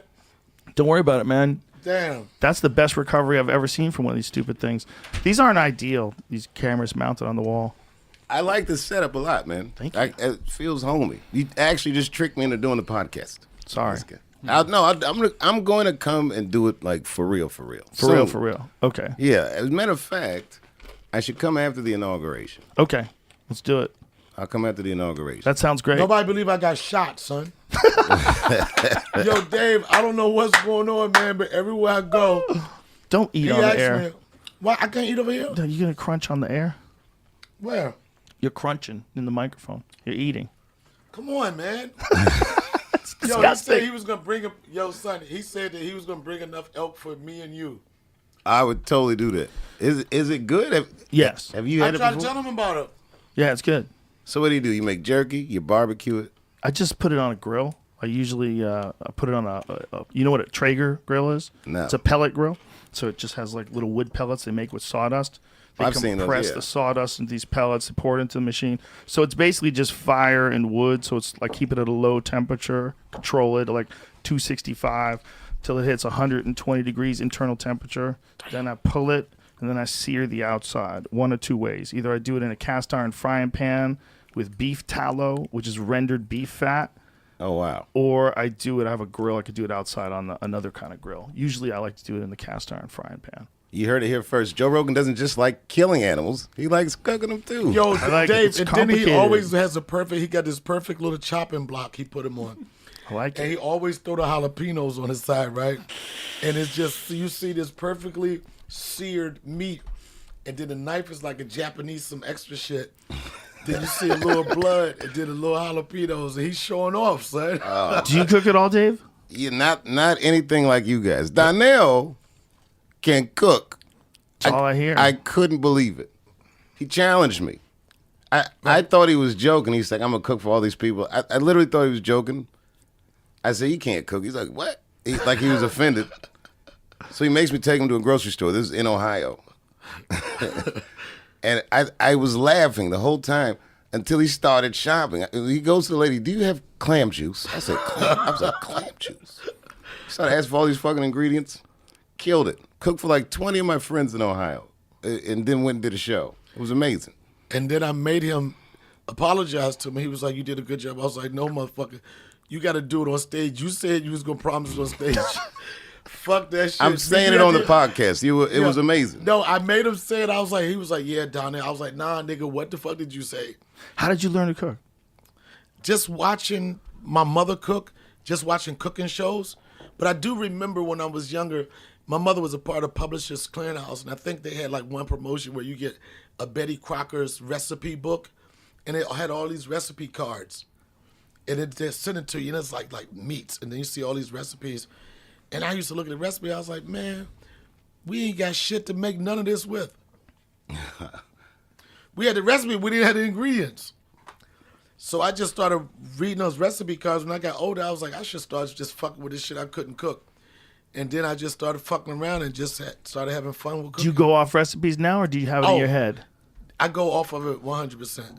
Yeah. You know what I'm saying? It's like, with cooking, it's like a technique, the art of cooking. Like, an art of cooking. If you know how to cook, you can cook whatever. It just all depends on what spices or whatever. But if you know how to cook, you know how to cook. What's a specialty? I don't really have a specialty. Really? I don't have a specialty. I'll follow a recipe. Somebody will do something. I'll get inspired by something.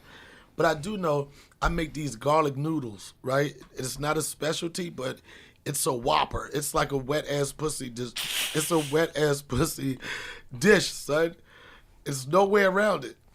They love the garlic noodles, and I make a dope-ass garlic. You can put whatever protein you want on it, but the garlic noodles are fucking crazy. In fact, you made those that night. I did? Yeah, you did.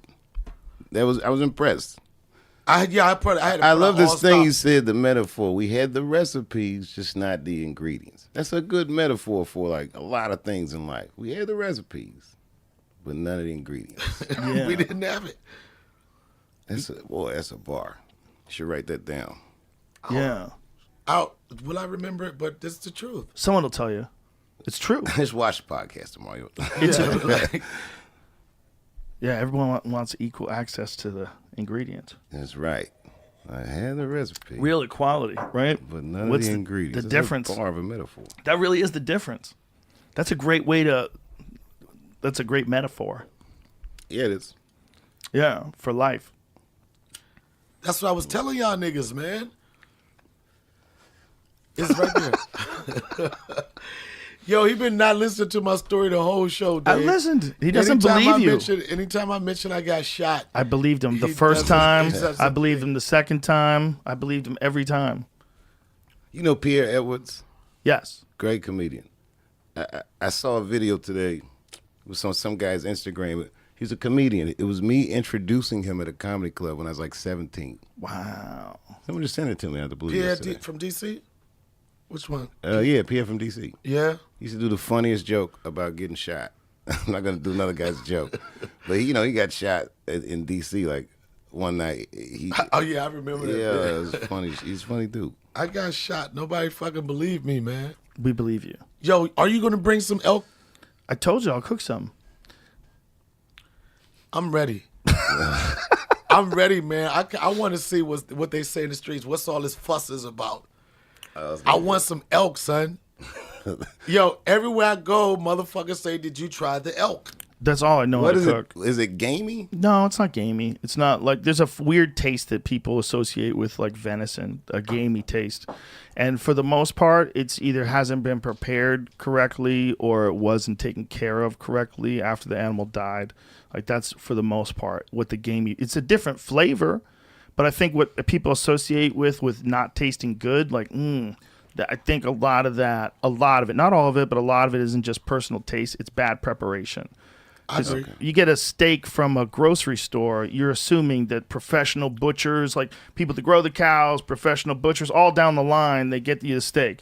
If you got a guy's deer meat, who knows how this guy took care of that fucking deer? He You could have don't had see that no shit hanging in marbleization a in that tree. bitch nowhere. No marbleization in there nowhere. Sometimes people, sometimes people shoot them and See, this is what they I'm don't talking get about, them into Dave. the Look what the morning. fuck I'm talking about, Dave. That looks Oh, good. wow. That No, looks wait a good, minute. right? That's a show Wait, on you cooked board. it? That looks good. Exactly. Yeah, it looks Dave, good.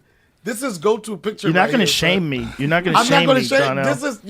This is a good elk day right here, son. It is a good elk day. Look, wait. What does the caption say? Watch, he mentions something about a jalapeno somewhere. This is the final product. Oh shit. It's pretty, right? But what's that? A dry rub? What rub is that? That's Saskatchewan, blackened Saskatchewan. It's a Traeger rub. It's like a Cajun style almost, but it's got So wait, it's if like a you- blackened, this is- but not like it's like a lot of salt to He it. killed that it's delicious. motherfucker. It's the perfect rub. I love that rub for elk. So wait, when you cook it, you cut it up yourself?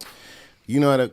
cut steaks out of a... Yes, that's the I whole do, purpose. but that part is easy because that part is what's called the back strap. That's the big, thick piece of meat that's on each side of the spine. Look It's at the easy knife, to though, cut nigga. up. What kind of, is that a Japanese? No, that's an American knife. Who made that knife? What is it? Does it say in the caption? There's no tag or nothing? No. The dude who made it was shit. Dave, you wouldn't See eat if you that. can find that. You wouldn't eat that. It's in Dave. there somewhere, same knife, real close to So it. if you're killing elk, how long are you eating that elk? You could eat it for a whole year. Literally a year. Yeah, they're huge. Yeah, same knife here. I got it. There it is. The guy gave me the knife. There's it. Let's see. Neanderthal. Oh, Chumney knives. CHUMNEY That knife look right, knives. son. That Chumney knife knives. look It's a right. dope. It's a dope knife. Yeah, you'd eat it for all year. It's hundreds of pounds of meat. It's like 400 They're pounds of meat. huge. They're huge. So, okay, say you're shooting elk. You're bow hunting, I'm imagining. Yeah. What happens? It runs off. You got to follow it for like a day or two? Or what? Like, how does that go? If you hit them right, they die pretty quick. Ow. Yeah. Okay. Damn. He do it with a bow, though, son. Yeah. But you have to practice a lot, man. This It's nigga do not- it with a bow. It's not easy. But the point is, I know exactly where that meat's coming from. Like that, I know the whole chain of command. I know everything that's happened from the time that animal got hit until the time I'm cooking it. That's interesting. You know, because, yeah, it's mind blowing. I get all my meats from strangers. Yeah, most people do. Yeah, you don't think about it. I was in Alaska once, and a lady told me that she hadn't eaten something, she hadn't killed herself in years. Wow. This woman looked like a Betty Crocker model, like a house model. She was working in an ammunition store. And, you know, I had never been to a gun store before. It was ridiculous. This is in Fairbanks, Alaska. There was so many, like, think of a kind of gun. The guy goes, this is a sniper rifle. You can shoot a bear with this from 2 miles away. Couldn't imagine why I would shoot a bear that was 2 miles away. I couldn't. That was the weirdest sales pitch, and he literally said that to me. Yeah, that's like 1,000 yards, right? Isn't 2 miles? 2 miles, way more way than farther yeah, than that. way. How many farther than thousand that. miles is a mile? Or how thousand? Oh, 5,000 feet is a mile. Yeah, yeah. Right. It's not yards. Close to 2,000 yards. Yeah, it's crazy. So they can shoot things. They can shoot things at 1,000 yards. Like snipers have hit Sure. Oh, shots at Damn, 1,000 son. yards. So just think of that it number. It was a crazy thing to That's just so be able to far. sell to somebody. You know, I'm not gonna get into all that gun stuff, but A mile is 5,000 feet, and then 1,000 yards a bullet. That's crazy. That's so far. that's really far. That's a long squint. Yeah. They could 10,000 feet for them is nothing. That's nothing. the scope, though. That has to be a scope. Well, Well, again, this was Alaska, so you got to Yeah. think things like guns there are more utilitarian than, like, you know, New York or something. People Yeah. do need, you don't Yeah. want a toolie out there, I think. yeah. Everybody course. has guns up there. Well, they also have bears and fucking moose and shit. Yeah, it's crazy up there. It looks unfinished. It's beautiful. It's a wild place. It's Yes, one of the that's last real. The people that live up there are a different kind of human. They're more. They're more durable. They're not soybean eaters. No. They have all these Alaska isms. That's They're it. tough They don't humans, They, remember they soybeans. they call leaving Alaska going outside. Really? Yeah, they say it's like a code. They say the lower 48. We all heard that before. Right. Yeah. They'll call the rest of the continental U.S. lower 48. Tons of them, but it was fun up there, man. I had a good They're time. nice people. I've only done shows up there once. I did shows in Anchorage with Ari. We had a good fucking time. They were good people, but they're sturdy. They're like, you could tell they survive winter. They Yeah. deal with shit that people don't have to deal with. The male to you make better female people. ratio. The male to female ratio. Guys outnumber women in Alaska. I think 10-1. 10-1. It's not many women. Awesome. Motherfuckers are sexy as shit out there, bitch. 10-1. Well, yeah, that's what you would think. You think, oh, if you're a woman, oh, this is great. 10 guys. You got 10 dusty, dirt on the fingernail choices. These guys are rugged. Right. These guys are rugged. You know what I mean? Yeah, like just think of the jobs you have. I in was Alaska. the only dude in the nail shop in Fairbanks, Alaska. Everybody else's hands look like shit. Yo, you was killing it, son. I've been mining all day. I met a guy who's a gold miner. Weird jobs like that. That's how it was when I was in the Air Force, when I was stationed in Kunsan, Korea. It was like 10 guys to every girl. And whoever she was America's Next Top Model. She had the attitude, like she was like, every one of them chicks was like, motherfucker, you got to compete. That's why niggas was going downtown. It's definitely an unhealthy Now, balance. you know Donnell speaks Korean, like conversation. Not fluently, but just casual. But no, I didn't know that. We were in New York when we were shooting Chappelle's show. We walk into a deli. Yeah. And, you know, two Korean guys sitting talking to each other. Donnell turns over. You know how he talks. And he starts going, bye, you know, starts doing the thing. And I thought he was fucking with him. I'm like, oh, come on, man, don't do that. Like, I'm so sorry, sir. And the guy looked shocked. And then the guy started talking back. And they talked to each other for a couple seconds. And I'm like, I was floored, staring at him. I couldn't believe it. And he goes, oh, they thought, he said, they thought we were stealing, son. And I told him that we wasn't stealing. I think he called him like a dog-eating motherfucker in his own language. Yeah. And he loved it. But he said it. You promised me you call him a dog-eating motherfucker. Yeah, K-Siki, yeah, I went hard, son. Don't muck it up. Because Don't muck it he up. was saying something about you while you were standing there, and he didn't know that you could speak Korean. But we were it was engaged in the amazing. conversation. Me and the guy was engaged in the conversation. Dave thought I was mocking him. You know, Dave thought I was mocking, but I was really having a conversation with him. So Dave didn't know. He thought I was like fucking with him, like, yo, you can't talk like that. And then I was rocking with him. It was like, oh shit. Those guys were floored. I was floored. They're like, when they see a black guy go into one of those stores that speak any level of Korean, they fucking lose it. Like, how often does that happen? Well, clearly this means, one could surmise that when you were in the Air Force, you spent a lot of time off base. I did. You would just be in town and just hanging out. I would talking just to people? go, when we had days off, I would go to like these little small cities or whatever they live. Just, they never experienced Americans, let alone a black guy. And I would catch boats and shit over there, just hang out with them. And that's how I got, they got accustomed to me and I got accustomed to them. Can you read it?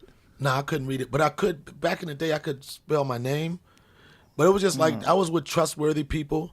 You know, we all worked together and it was just like, fuck can I do, man? Let's go see what your culture is about, you know? That's cool that you learned that. That's a rare thing. That's probably a difficult language to pick up, too. The sounds are so different. Well, to me, Yeah. I think it's a testament that you're a people person, which goes back to the original point we all made.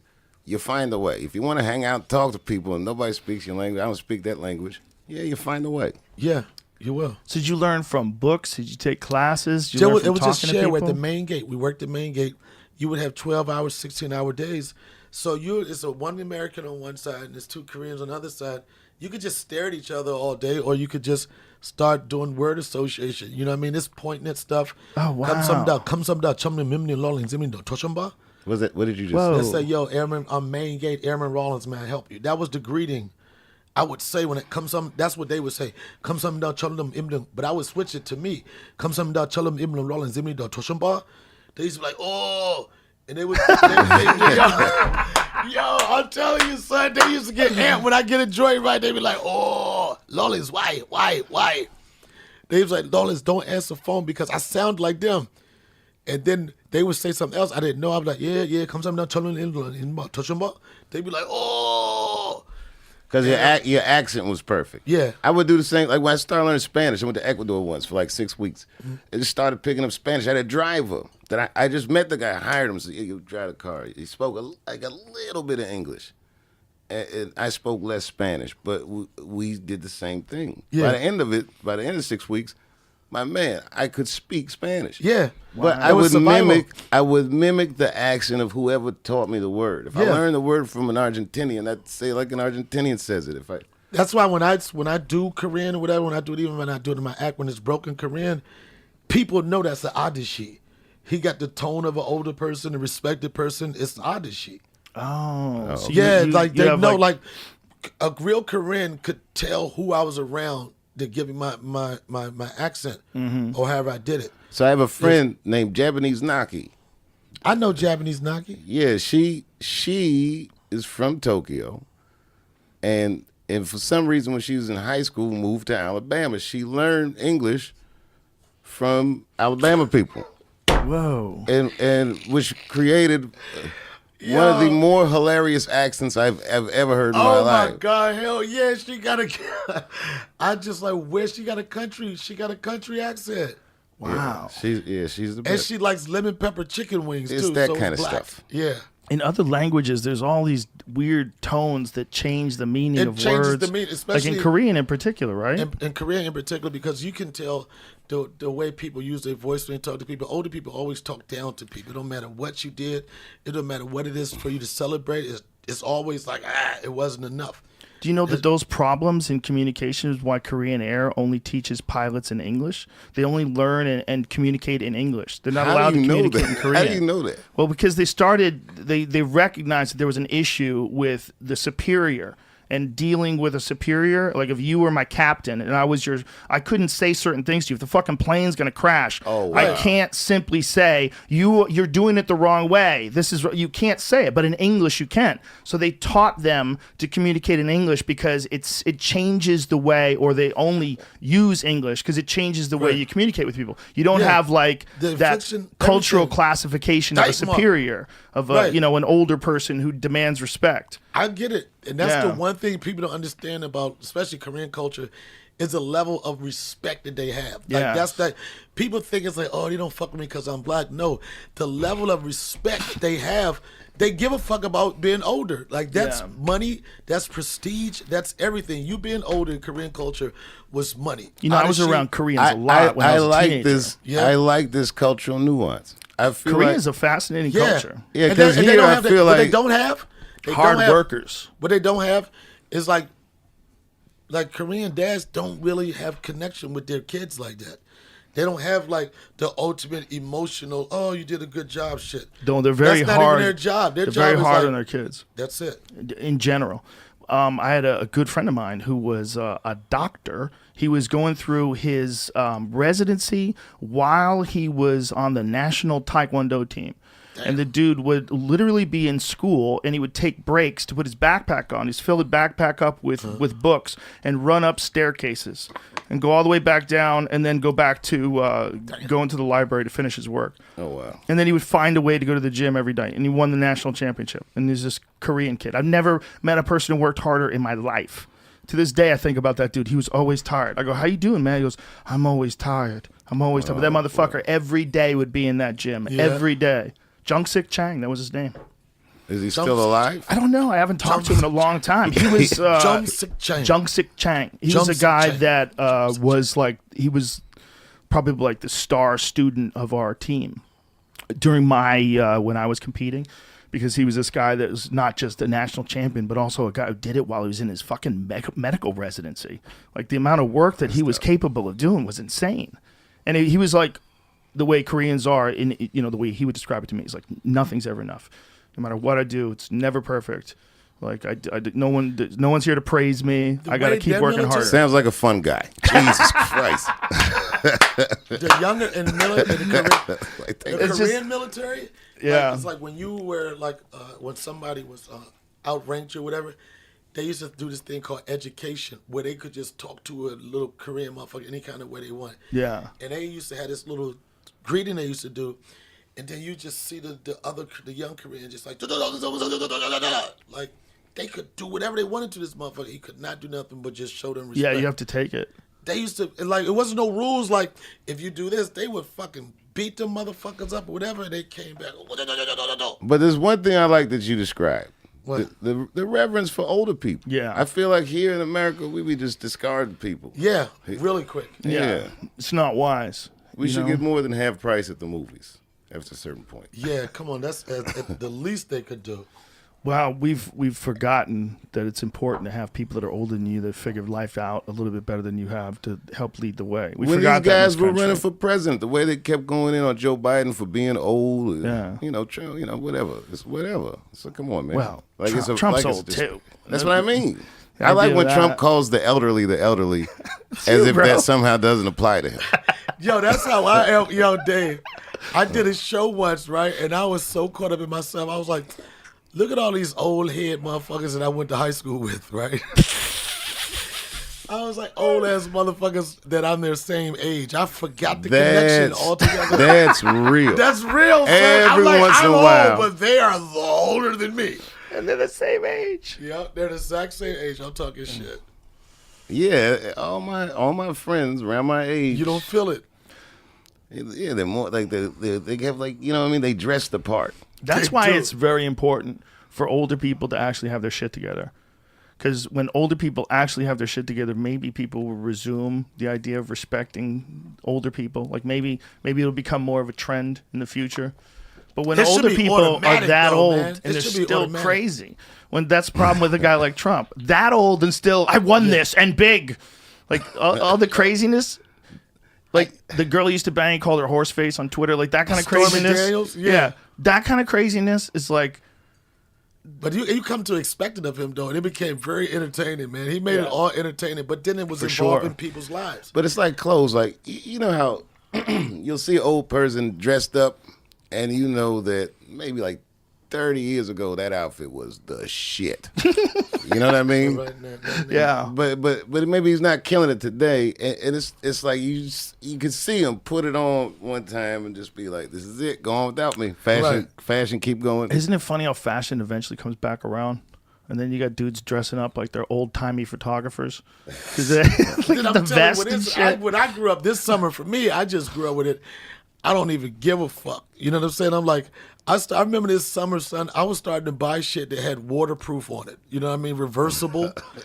I was like, fuck that fucking city boy shit. I was buying shit that was fitting for the condition and the weather that I was in. Right, clothes become utilitarian. Yeah, I was like, Further do I, you get out of a city, the guy wears work clothes for To work, to and it's work. cold. That's right. Everything's practical. Alaskans understand that shit. Boy, do they. They get it. It'd be a Trying hard to place to go. survive. Like if I had to go buy some clothes for a date in Alaska, that's a tough one. Yeah. yeah, you have nothing to do I hope with you it. like waiters, bitch. You got a few Yeah, days a year where it's cold, where it's not cold outside. And those days it's light 24 hours. But those people are conditioned for it now. That's where it's weird when it's 24 Well, that hours. was part sun. of it. They had all these signs up because this was like in November. All these it was like Game of Thrones. Winter is coming, and there were these signs that said, "Get your happy lights." Have you heard of this? No. They're like UV lights that people put in their house to mimic sunshine, just so that they Really? don't get depressed. I couldn't. So I it's like couldn't it's like imagine. they're homegrown, man. It's like all that's crazy. Do you remember that there was a vampire movie a few years back called 30 Days of Night?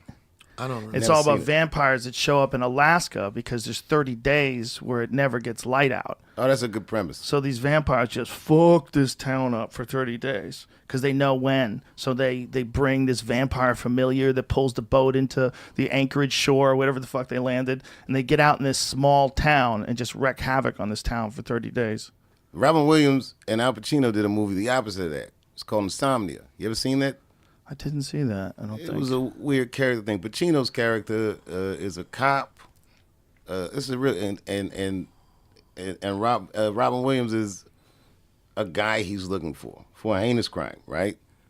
The backdrop of the movie was that it was daylight for 24 hours a day, and the guy had terrible insomnia.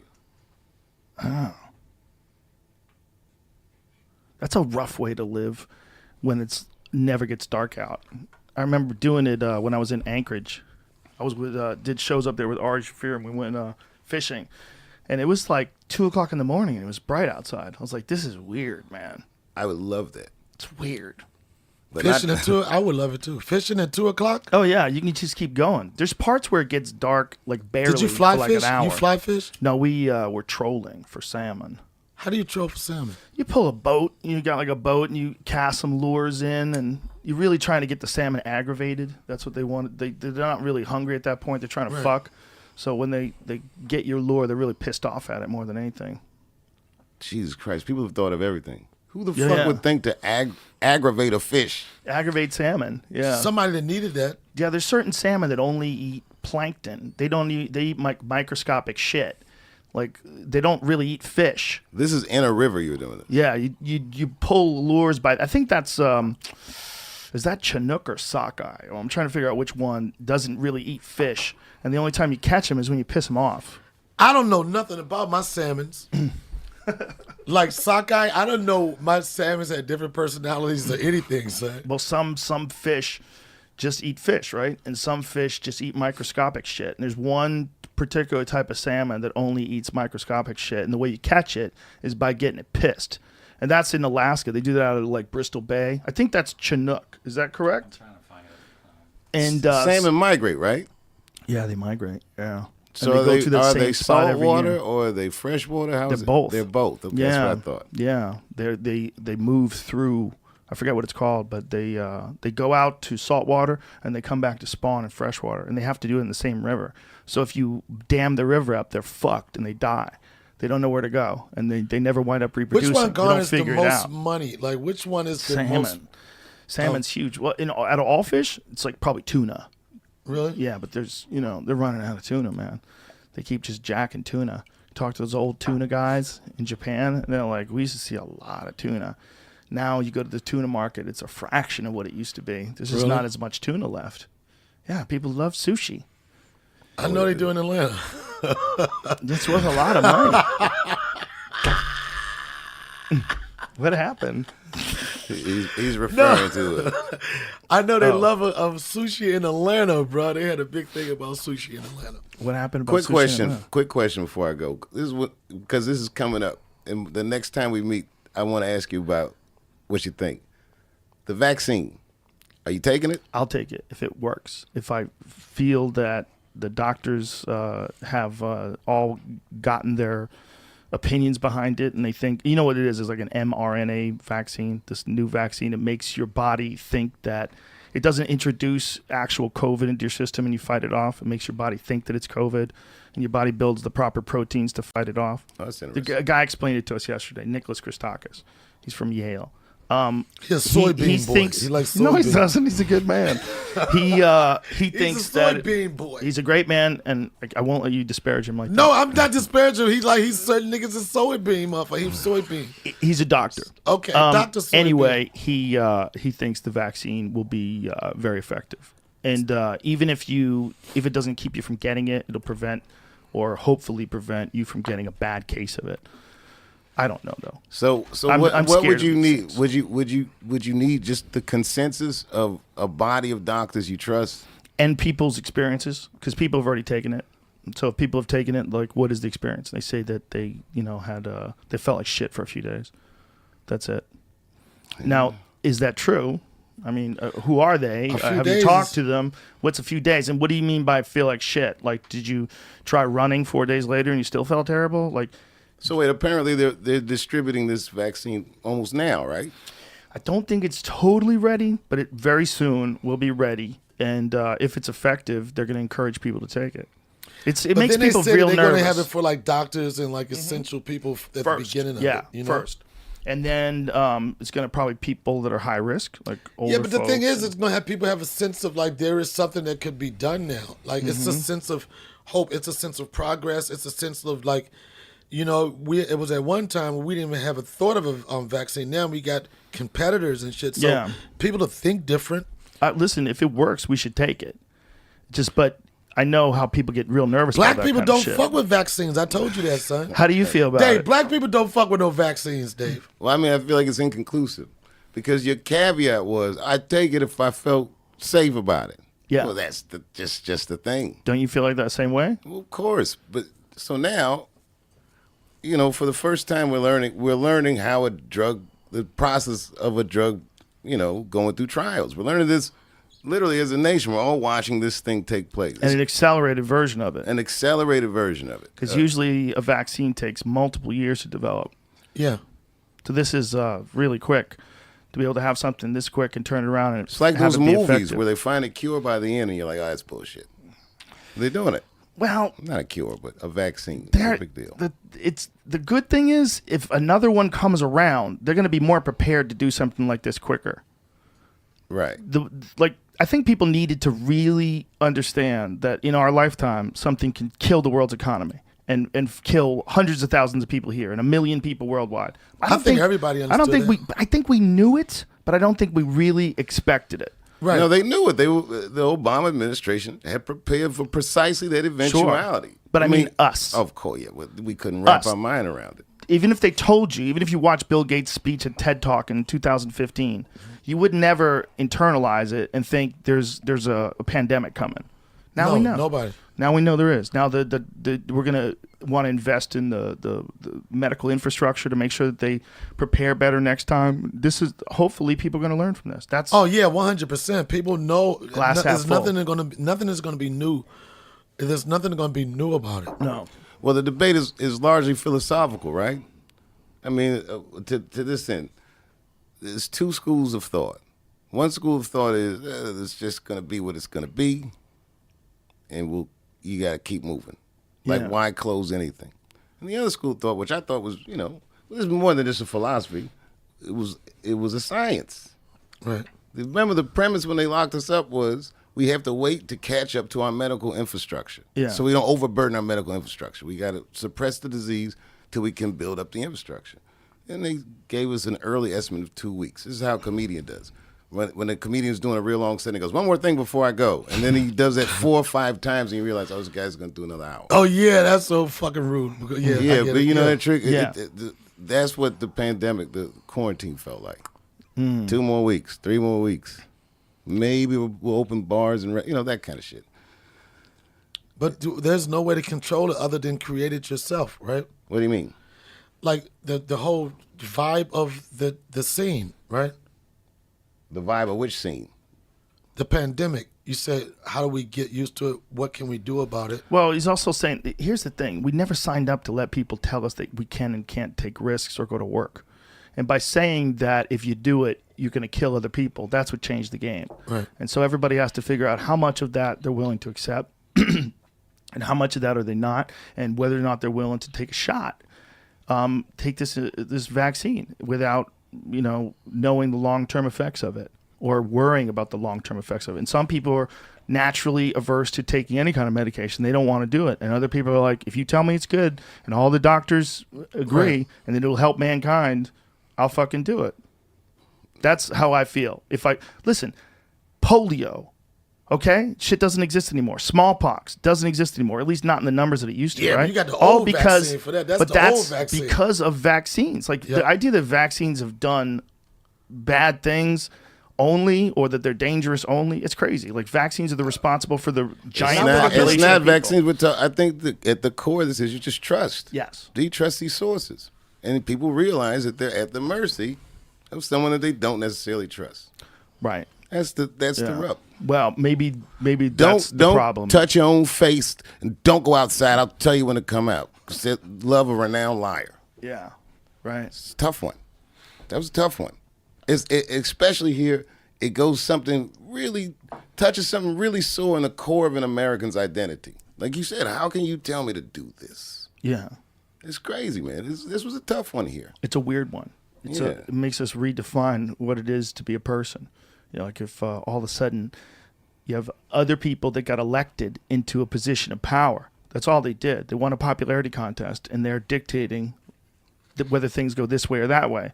And they don't necessarily have the right answer. They just have their own answer.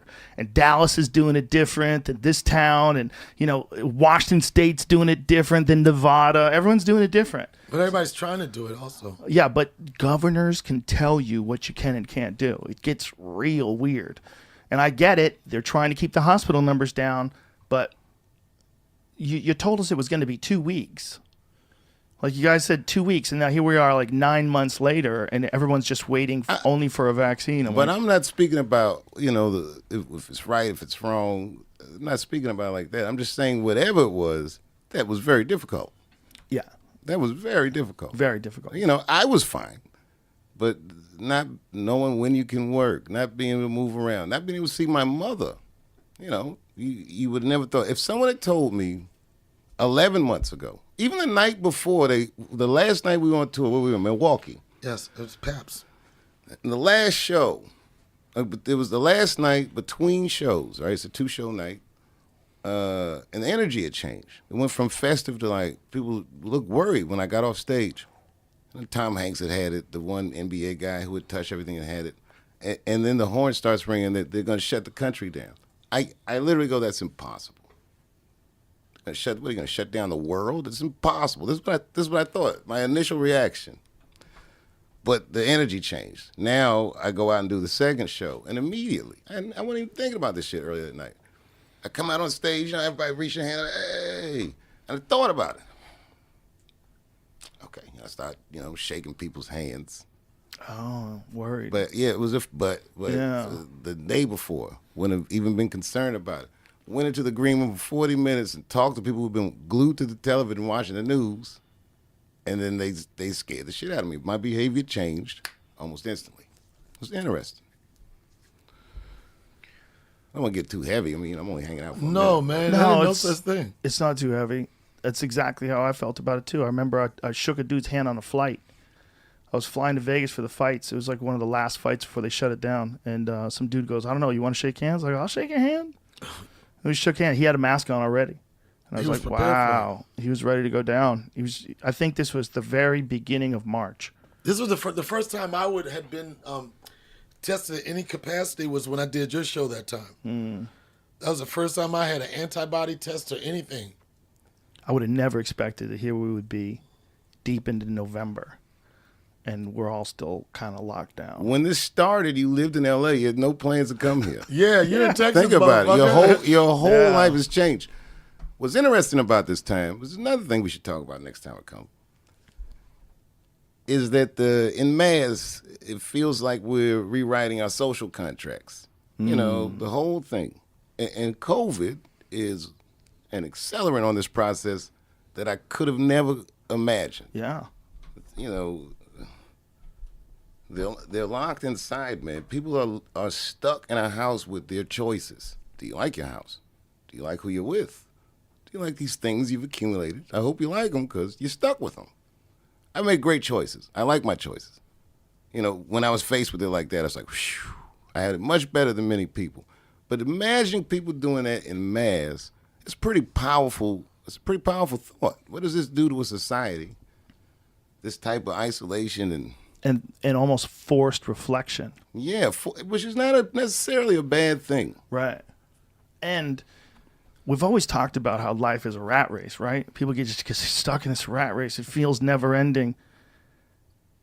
It's not good that all these people lost their jobs. It's not good that all these people are going to lose where they live. No, but not at all. It might help some people recognize that if you just keep going in this rat race, it never ends. You got to figure out a gotta way figure out. it out. And now is a better time to figure out a way out than ever, because you kind of have to. You kind of have to. And society, as it existed 10 months ago, it's not the same It's place. not the same. and you What's should the country? understand that. What's the country that there's a country, maybe somewhere in South Pacific or something, that measures their success as a nation with what they call their gross national happiness. Just a totally different premise. What country's that? I can't remember. Maybe you Google gross national happiness. Jamie will figure it out. Thanks, fingers. It says Bhutan. There it is, Bhutan. There you go. This is a real principle. It's a philosophy that guides the government. Think about this. This is a philosophy that guides the government of Bhutan. It includes an index which is used to measure the collective happiness. This is the metric that they use to define their success. If they tried that in America, they'd turn it into an app and it would fuck up everything. Oh my God. People would just be striving to win the points on the app. It would make people insane. They'd get addicted to trying to be a better person. But this is a vastly better metric. I'm not, a communist and all that shit, but I think that I know too many people who are very wealthy who have what I consider a poor quality of life. Yeah. Just because, like you say, the wealth is the point. Yeah, they chased it. They chased it. And they didn't have any friends. Right, you're Didn't have very loved wealthy. ones. You're hunting. You love your dog. Your dog hangs out with you like fucking Scooby Doo. Your kids like you. You're living an adventure of a life. Now you're doing the same thing you were doing in LA in a totally different city, just because you're following that gnawing feeling. I gotta be free, whatever it is. There's a little bit of that, and then there's also like I think you're better off living in a place with less people. I think when you live in a place with like LA, it's great in that there's a lot of resources, there's a lot of shit happening, there's a lot of people. But it's bad in that sometimes people, it diminishes the value of people a little bit when there's so many of them. Like people stop thinking about In people LA, as being as valuable. I don't even think that it's that. For me, the thing that I always had a hard time with was the point of the place was show business. Yeah. So when I was coming up in my career, everything reminded me of the things I didn't have. And nothing let me appreciate where I was. And then, now I love it. It's a winner's circle. I'm doing great. So I can get in any restaurant, got the, Yeah. But I remember what it felt like being there. It's like, that's why I don't live there. No disrespect to LA, but it's like if I like a restaurant, I don't move in and say, I just come when I want to eat.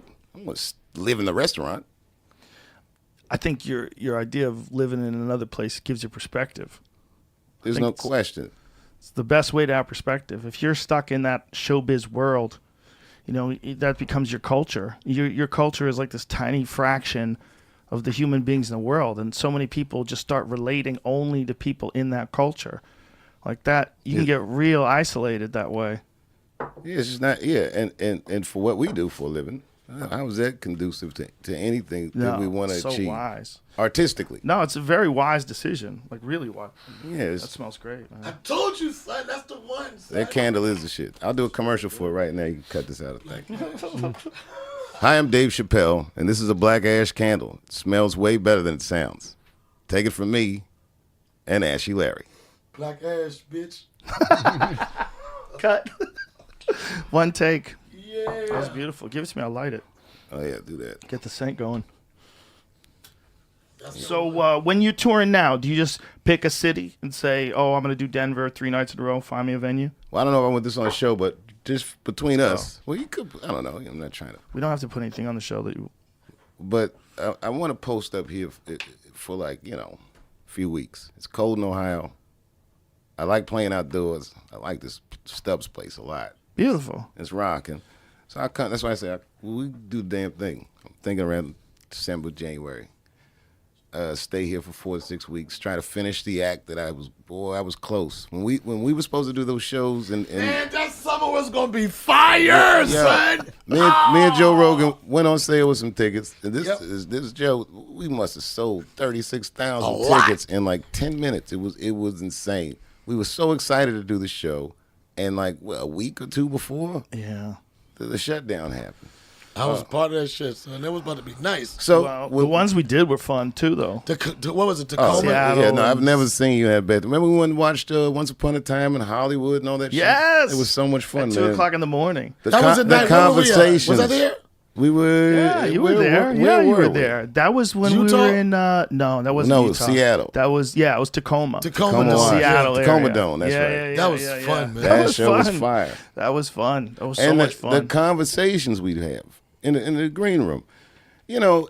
Every tour has its own culture, but the culture of this tour that we did together was great. Yeah, Ian Edwards, who was traveling with you. Yeah. But he was always famine, man. He was always tired from not getting the right protein. Ian, Yo, this nigga slept the whole joint, son. but Ian and I, the first time I had ever left the country, I was like 18. I had my 19th birthday there in Scotland. I did the Edinburgh Festival, and Ian Edwards was on the festival doing a show, and we black dudes from the West, like way West, man, we hit it off. We would crack each other up, and then bam, I just see him, on the road. Made me feel 20 years younger. And we all sit around the green room. The lights are red, music's good, really good vibes, really good company. It was a perfect mashup. We did two You cities. nail it with the red lights in your room. It changes everything. I'm gonna steal that from you. Oh man, please be my guest. Maybe I'll go with purple, just to mix It's it up. all about the ambiance because Yeah. I used to just sit in a room with hard white lights and a fruit plate that I didn't know how long it had been there, and no music, and the early days, no friends. You just sitting in there with maybe a joke book, just waiting all the time, just waiting. And at some point you realize, well, this has got to be fun. I can't just be sitting in these rooms looking at these walls. Well, who the fuck has to bring a book to work? Right. It was that. Right. So I just started sexing it up, like just having fun. And then when you start getting big on the road, you start bringing your friends out and all that shit. then it gets really fun, and you become like a surrogate family. The longer you stay out together, you learn each other's creature habits. You find out shit about each other you don't know. You see Fuck about the shack, son. You see what people are made of. Man, we had so love much the road. fucking. We had so much fucking fun. Yeah, you would love that Ohio shit. Dad, you remember I that wish I night? could have gone, but that's when I was planning on coming Remember here. that I night was that we- not doing any stand up. I had my drone that night. Oh, yeah. We had my drone out. I don't even know how to fly my own drone. One of my friends was flying the drone, and it was late at night. He was like, yo, get the drone shots. So we get the drone shots. And then the drone went up in the air. It's like about 2 o'clock in the morning, and we thought we lost the drone. We didn't see no red lights, no blue lights. It was just gone. We was like, oh, shit.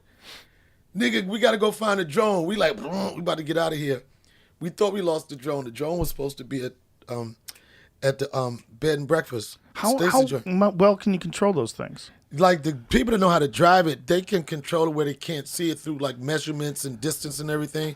These things are good though. They had buttons on there, they could track a person or an object if you wanted to just follow a car, anything like that. Really? And remember in LA, the paparazzi started doing all this crazy drone shit. I'm sure they got you. The drone guys. We had that drone shot. I was drinking coffee. You hear the buzzing. Yeah, you hear the shit, and you know that there's a dude a block away or somewhere. Isn't that weird? Like they could kind of find you now with a drone. in When a we way did the that- drone shot from the place, we thought we lost it. We was going to go and search. I was like, get my motherfucking drone, nigga. Right? We get ready, get everybody in the car to go find his drone. We don't see it in the sky nowhere. Then all of a sudden, it was like a movie. We saw these blue lights come up, and we heard the zzz, and that motherfucker came. Everybody was like, oh, shit, they got the drone. And that shit came all the way back down, son. It was that was a beautiful. good shot, too. That was a great shot. I met the governor of Texas. I went to the mansion to hang out with him, Governor Abbott, and I had whiskey and barbecue with him. And while we're hanging out at his house, a drone comes by and hovers in the sky. That's the one. The light goes on, and we're watching this drone. The security guys are trying to figure out where the drone's coming from and who's got the drone. And it turned out to be like the fire department. Really? The fire department has their own drone, and they're flying their drone around looking for stuff. That makes a lot of sense, man. But they're like, that's like how you can spot fires, how they Oh, can wow. figure out what's going on. If there's some sort of a car accident, they could probably send a drone out, get video image of it so they know what to expect when Hell they yeah. get there. Makes sense, right? There's a new car like that. It's a drone? The headlights are drones. You gotta look this up, man. What is Like it? the headlights fly away? What do you mean? The headlights are attached to the car, right? They're on. If you get out of the car, they pop off and start flying around and make a path of light. I think that's the thing. Audi created an autonomous off-roader that uses flying drones to illuminate the road instead of headlights. Show Joe the video. What? It's ill as fuck. It's Oh, shit. Oh my God, they're ahead of the car. The fucking headlights are ahead of the car. it's the illest shit I've ever seen. That's some Star Wars shit, right? Yeah, precision drones. If you have the key in your pocket, they'll follow you like if you're walking in the woods. It's crazy. That thing looks wild. It looked like some shit Jamie Foxx drives already. He already has one of those. Yeah, I ran into him at the gas station. Jamie Foxx probably already has this. He has one of those Resvanis. Isn't that what it's called? It's like a Resvani tank. I ran into him at the gas station. I was like, who the fuck is driving that thing? Jamie Yeah. Foxx, what's up? That thing looks awesome, though. That Audi, that's a slick looking car, too. It's crazy. There's somewhere online. There's a video demonstration. And it's probably going to be electric, right? Yeah. Yeah. Is it? Yeah, everything's There's, electric here's now. the concept. Look at this. Look at this shit.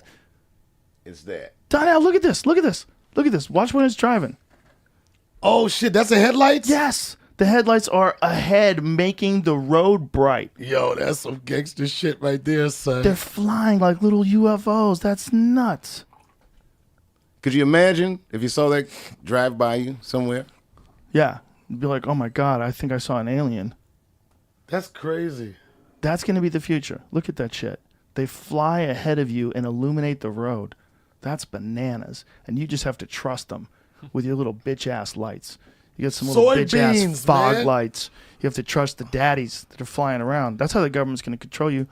Man, And I want a keep slice of you pizza, keep you man. going on their road. No. You don't want to look at that road. That road's dark.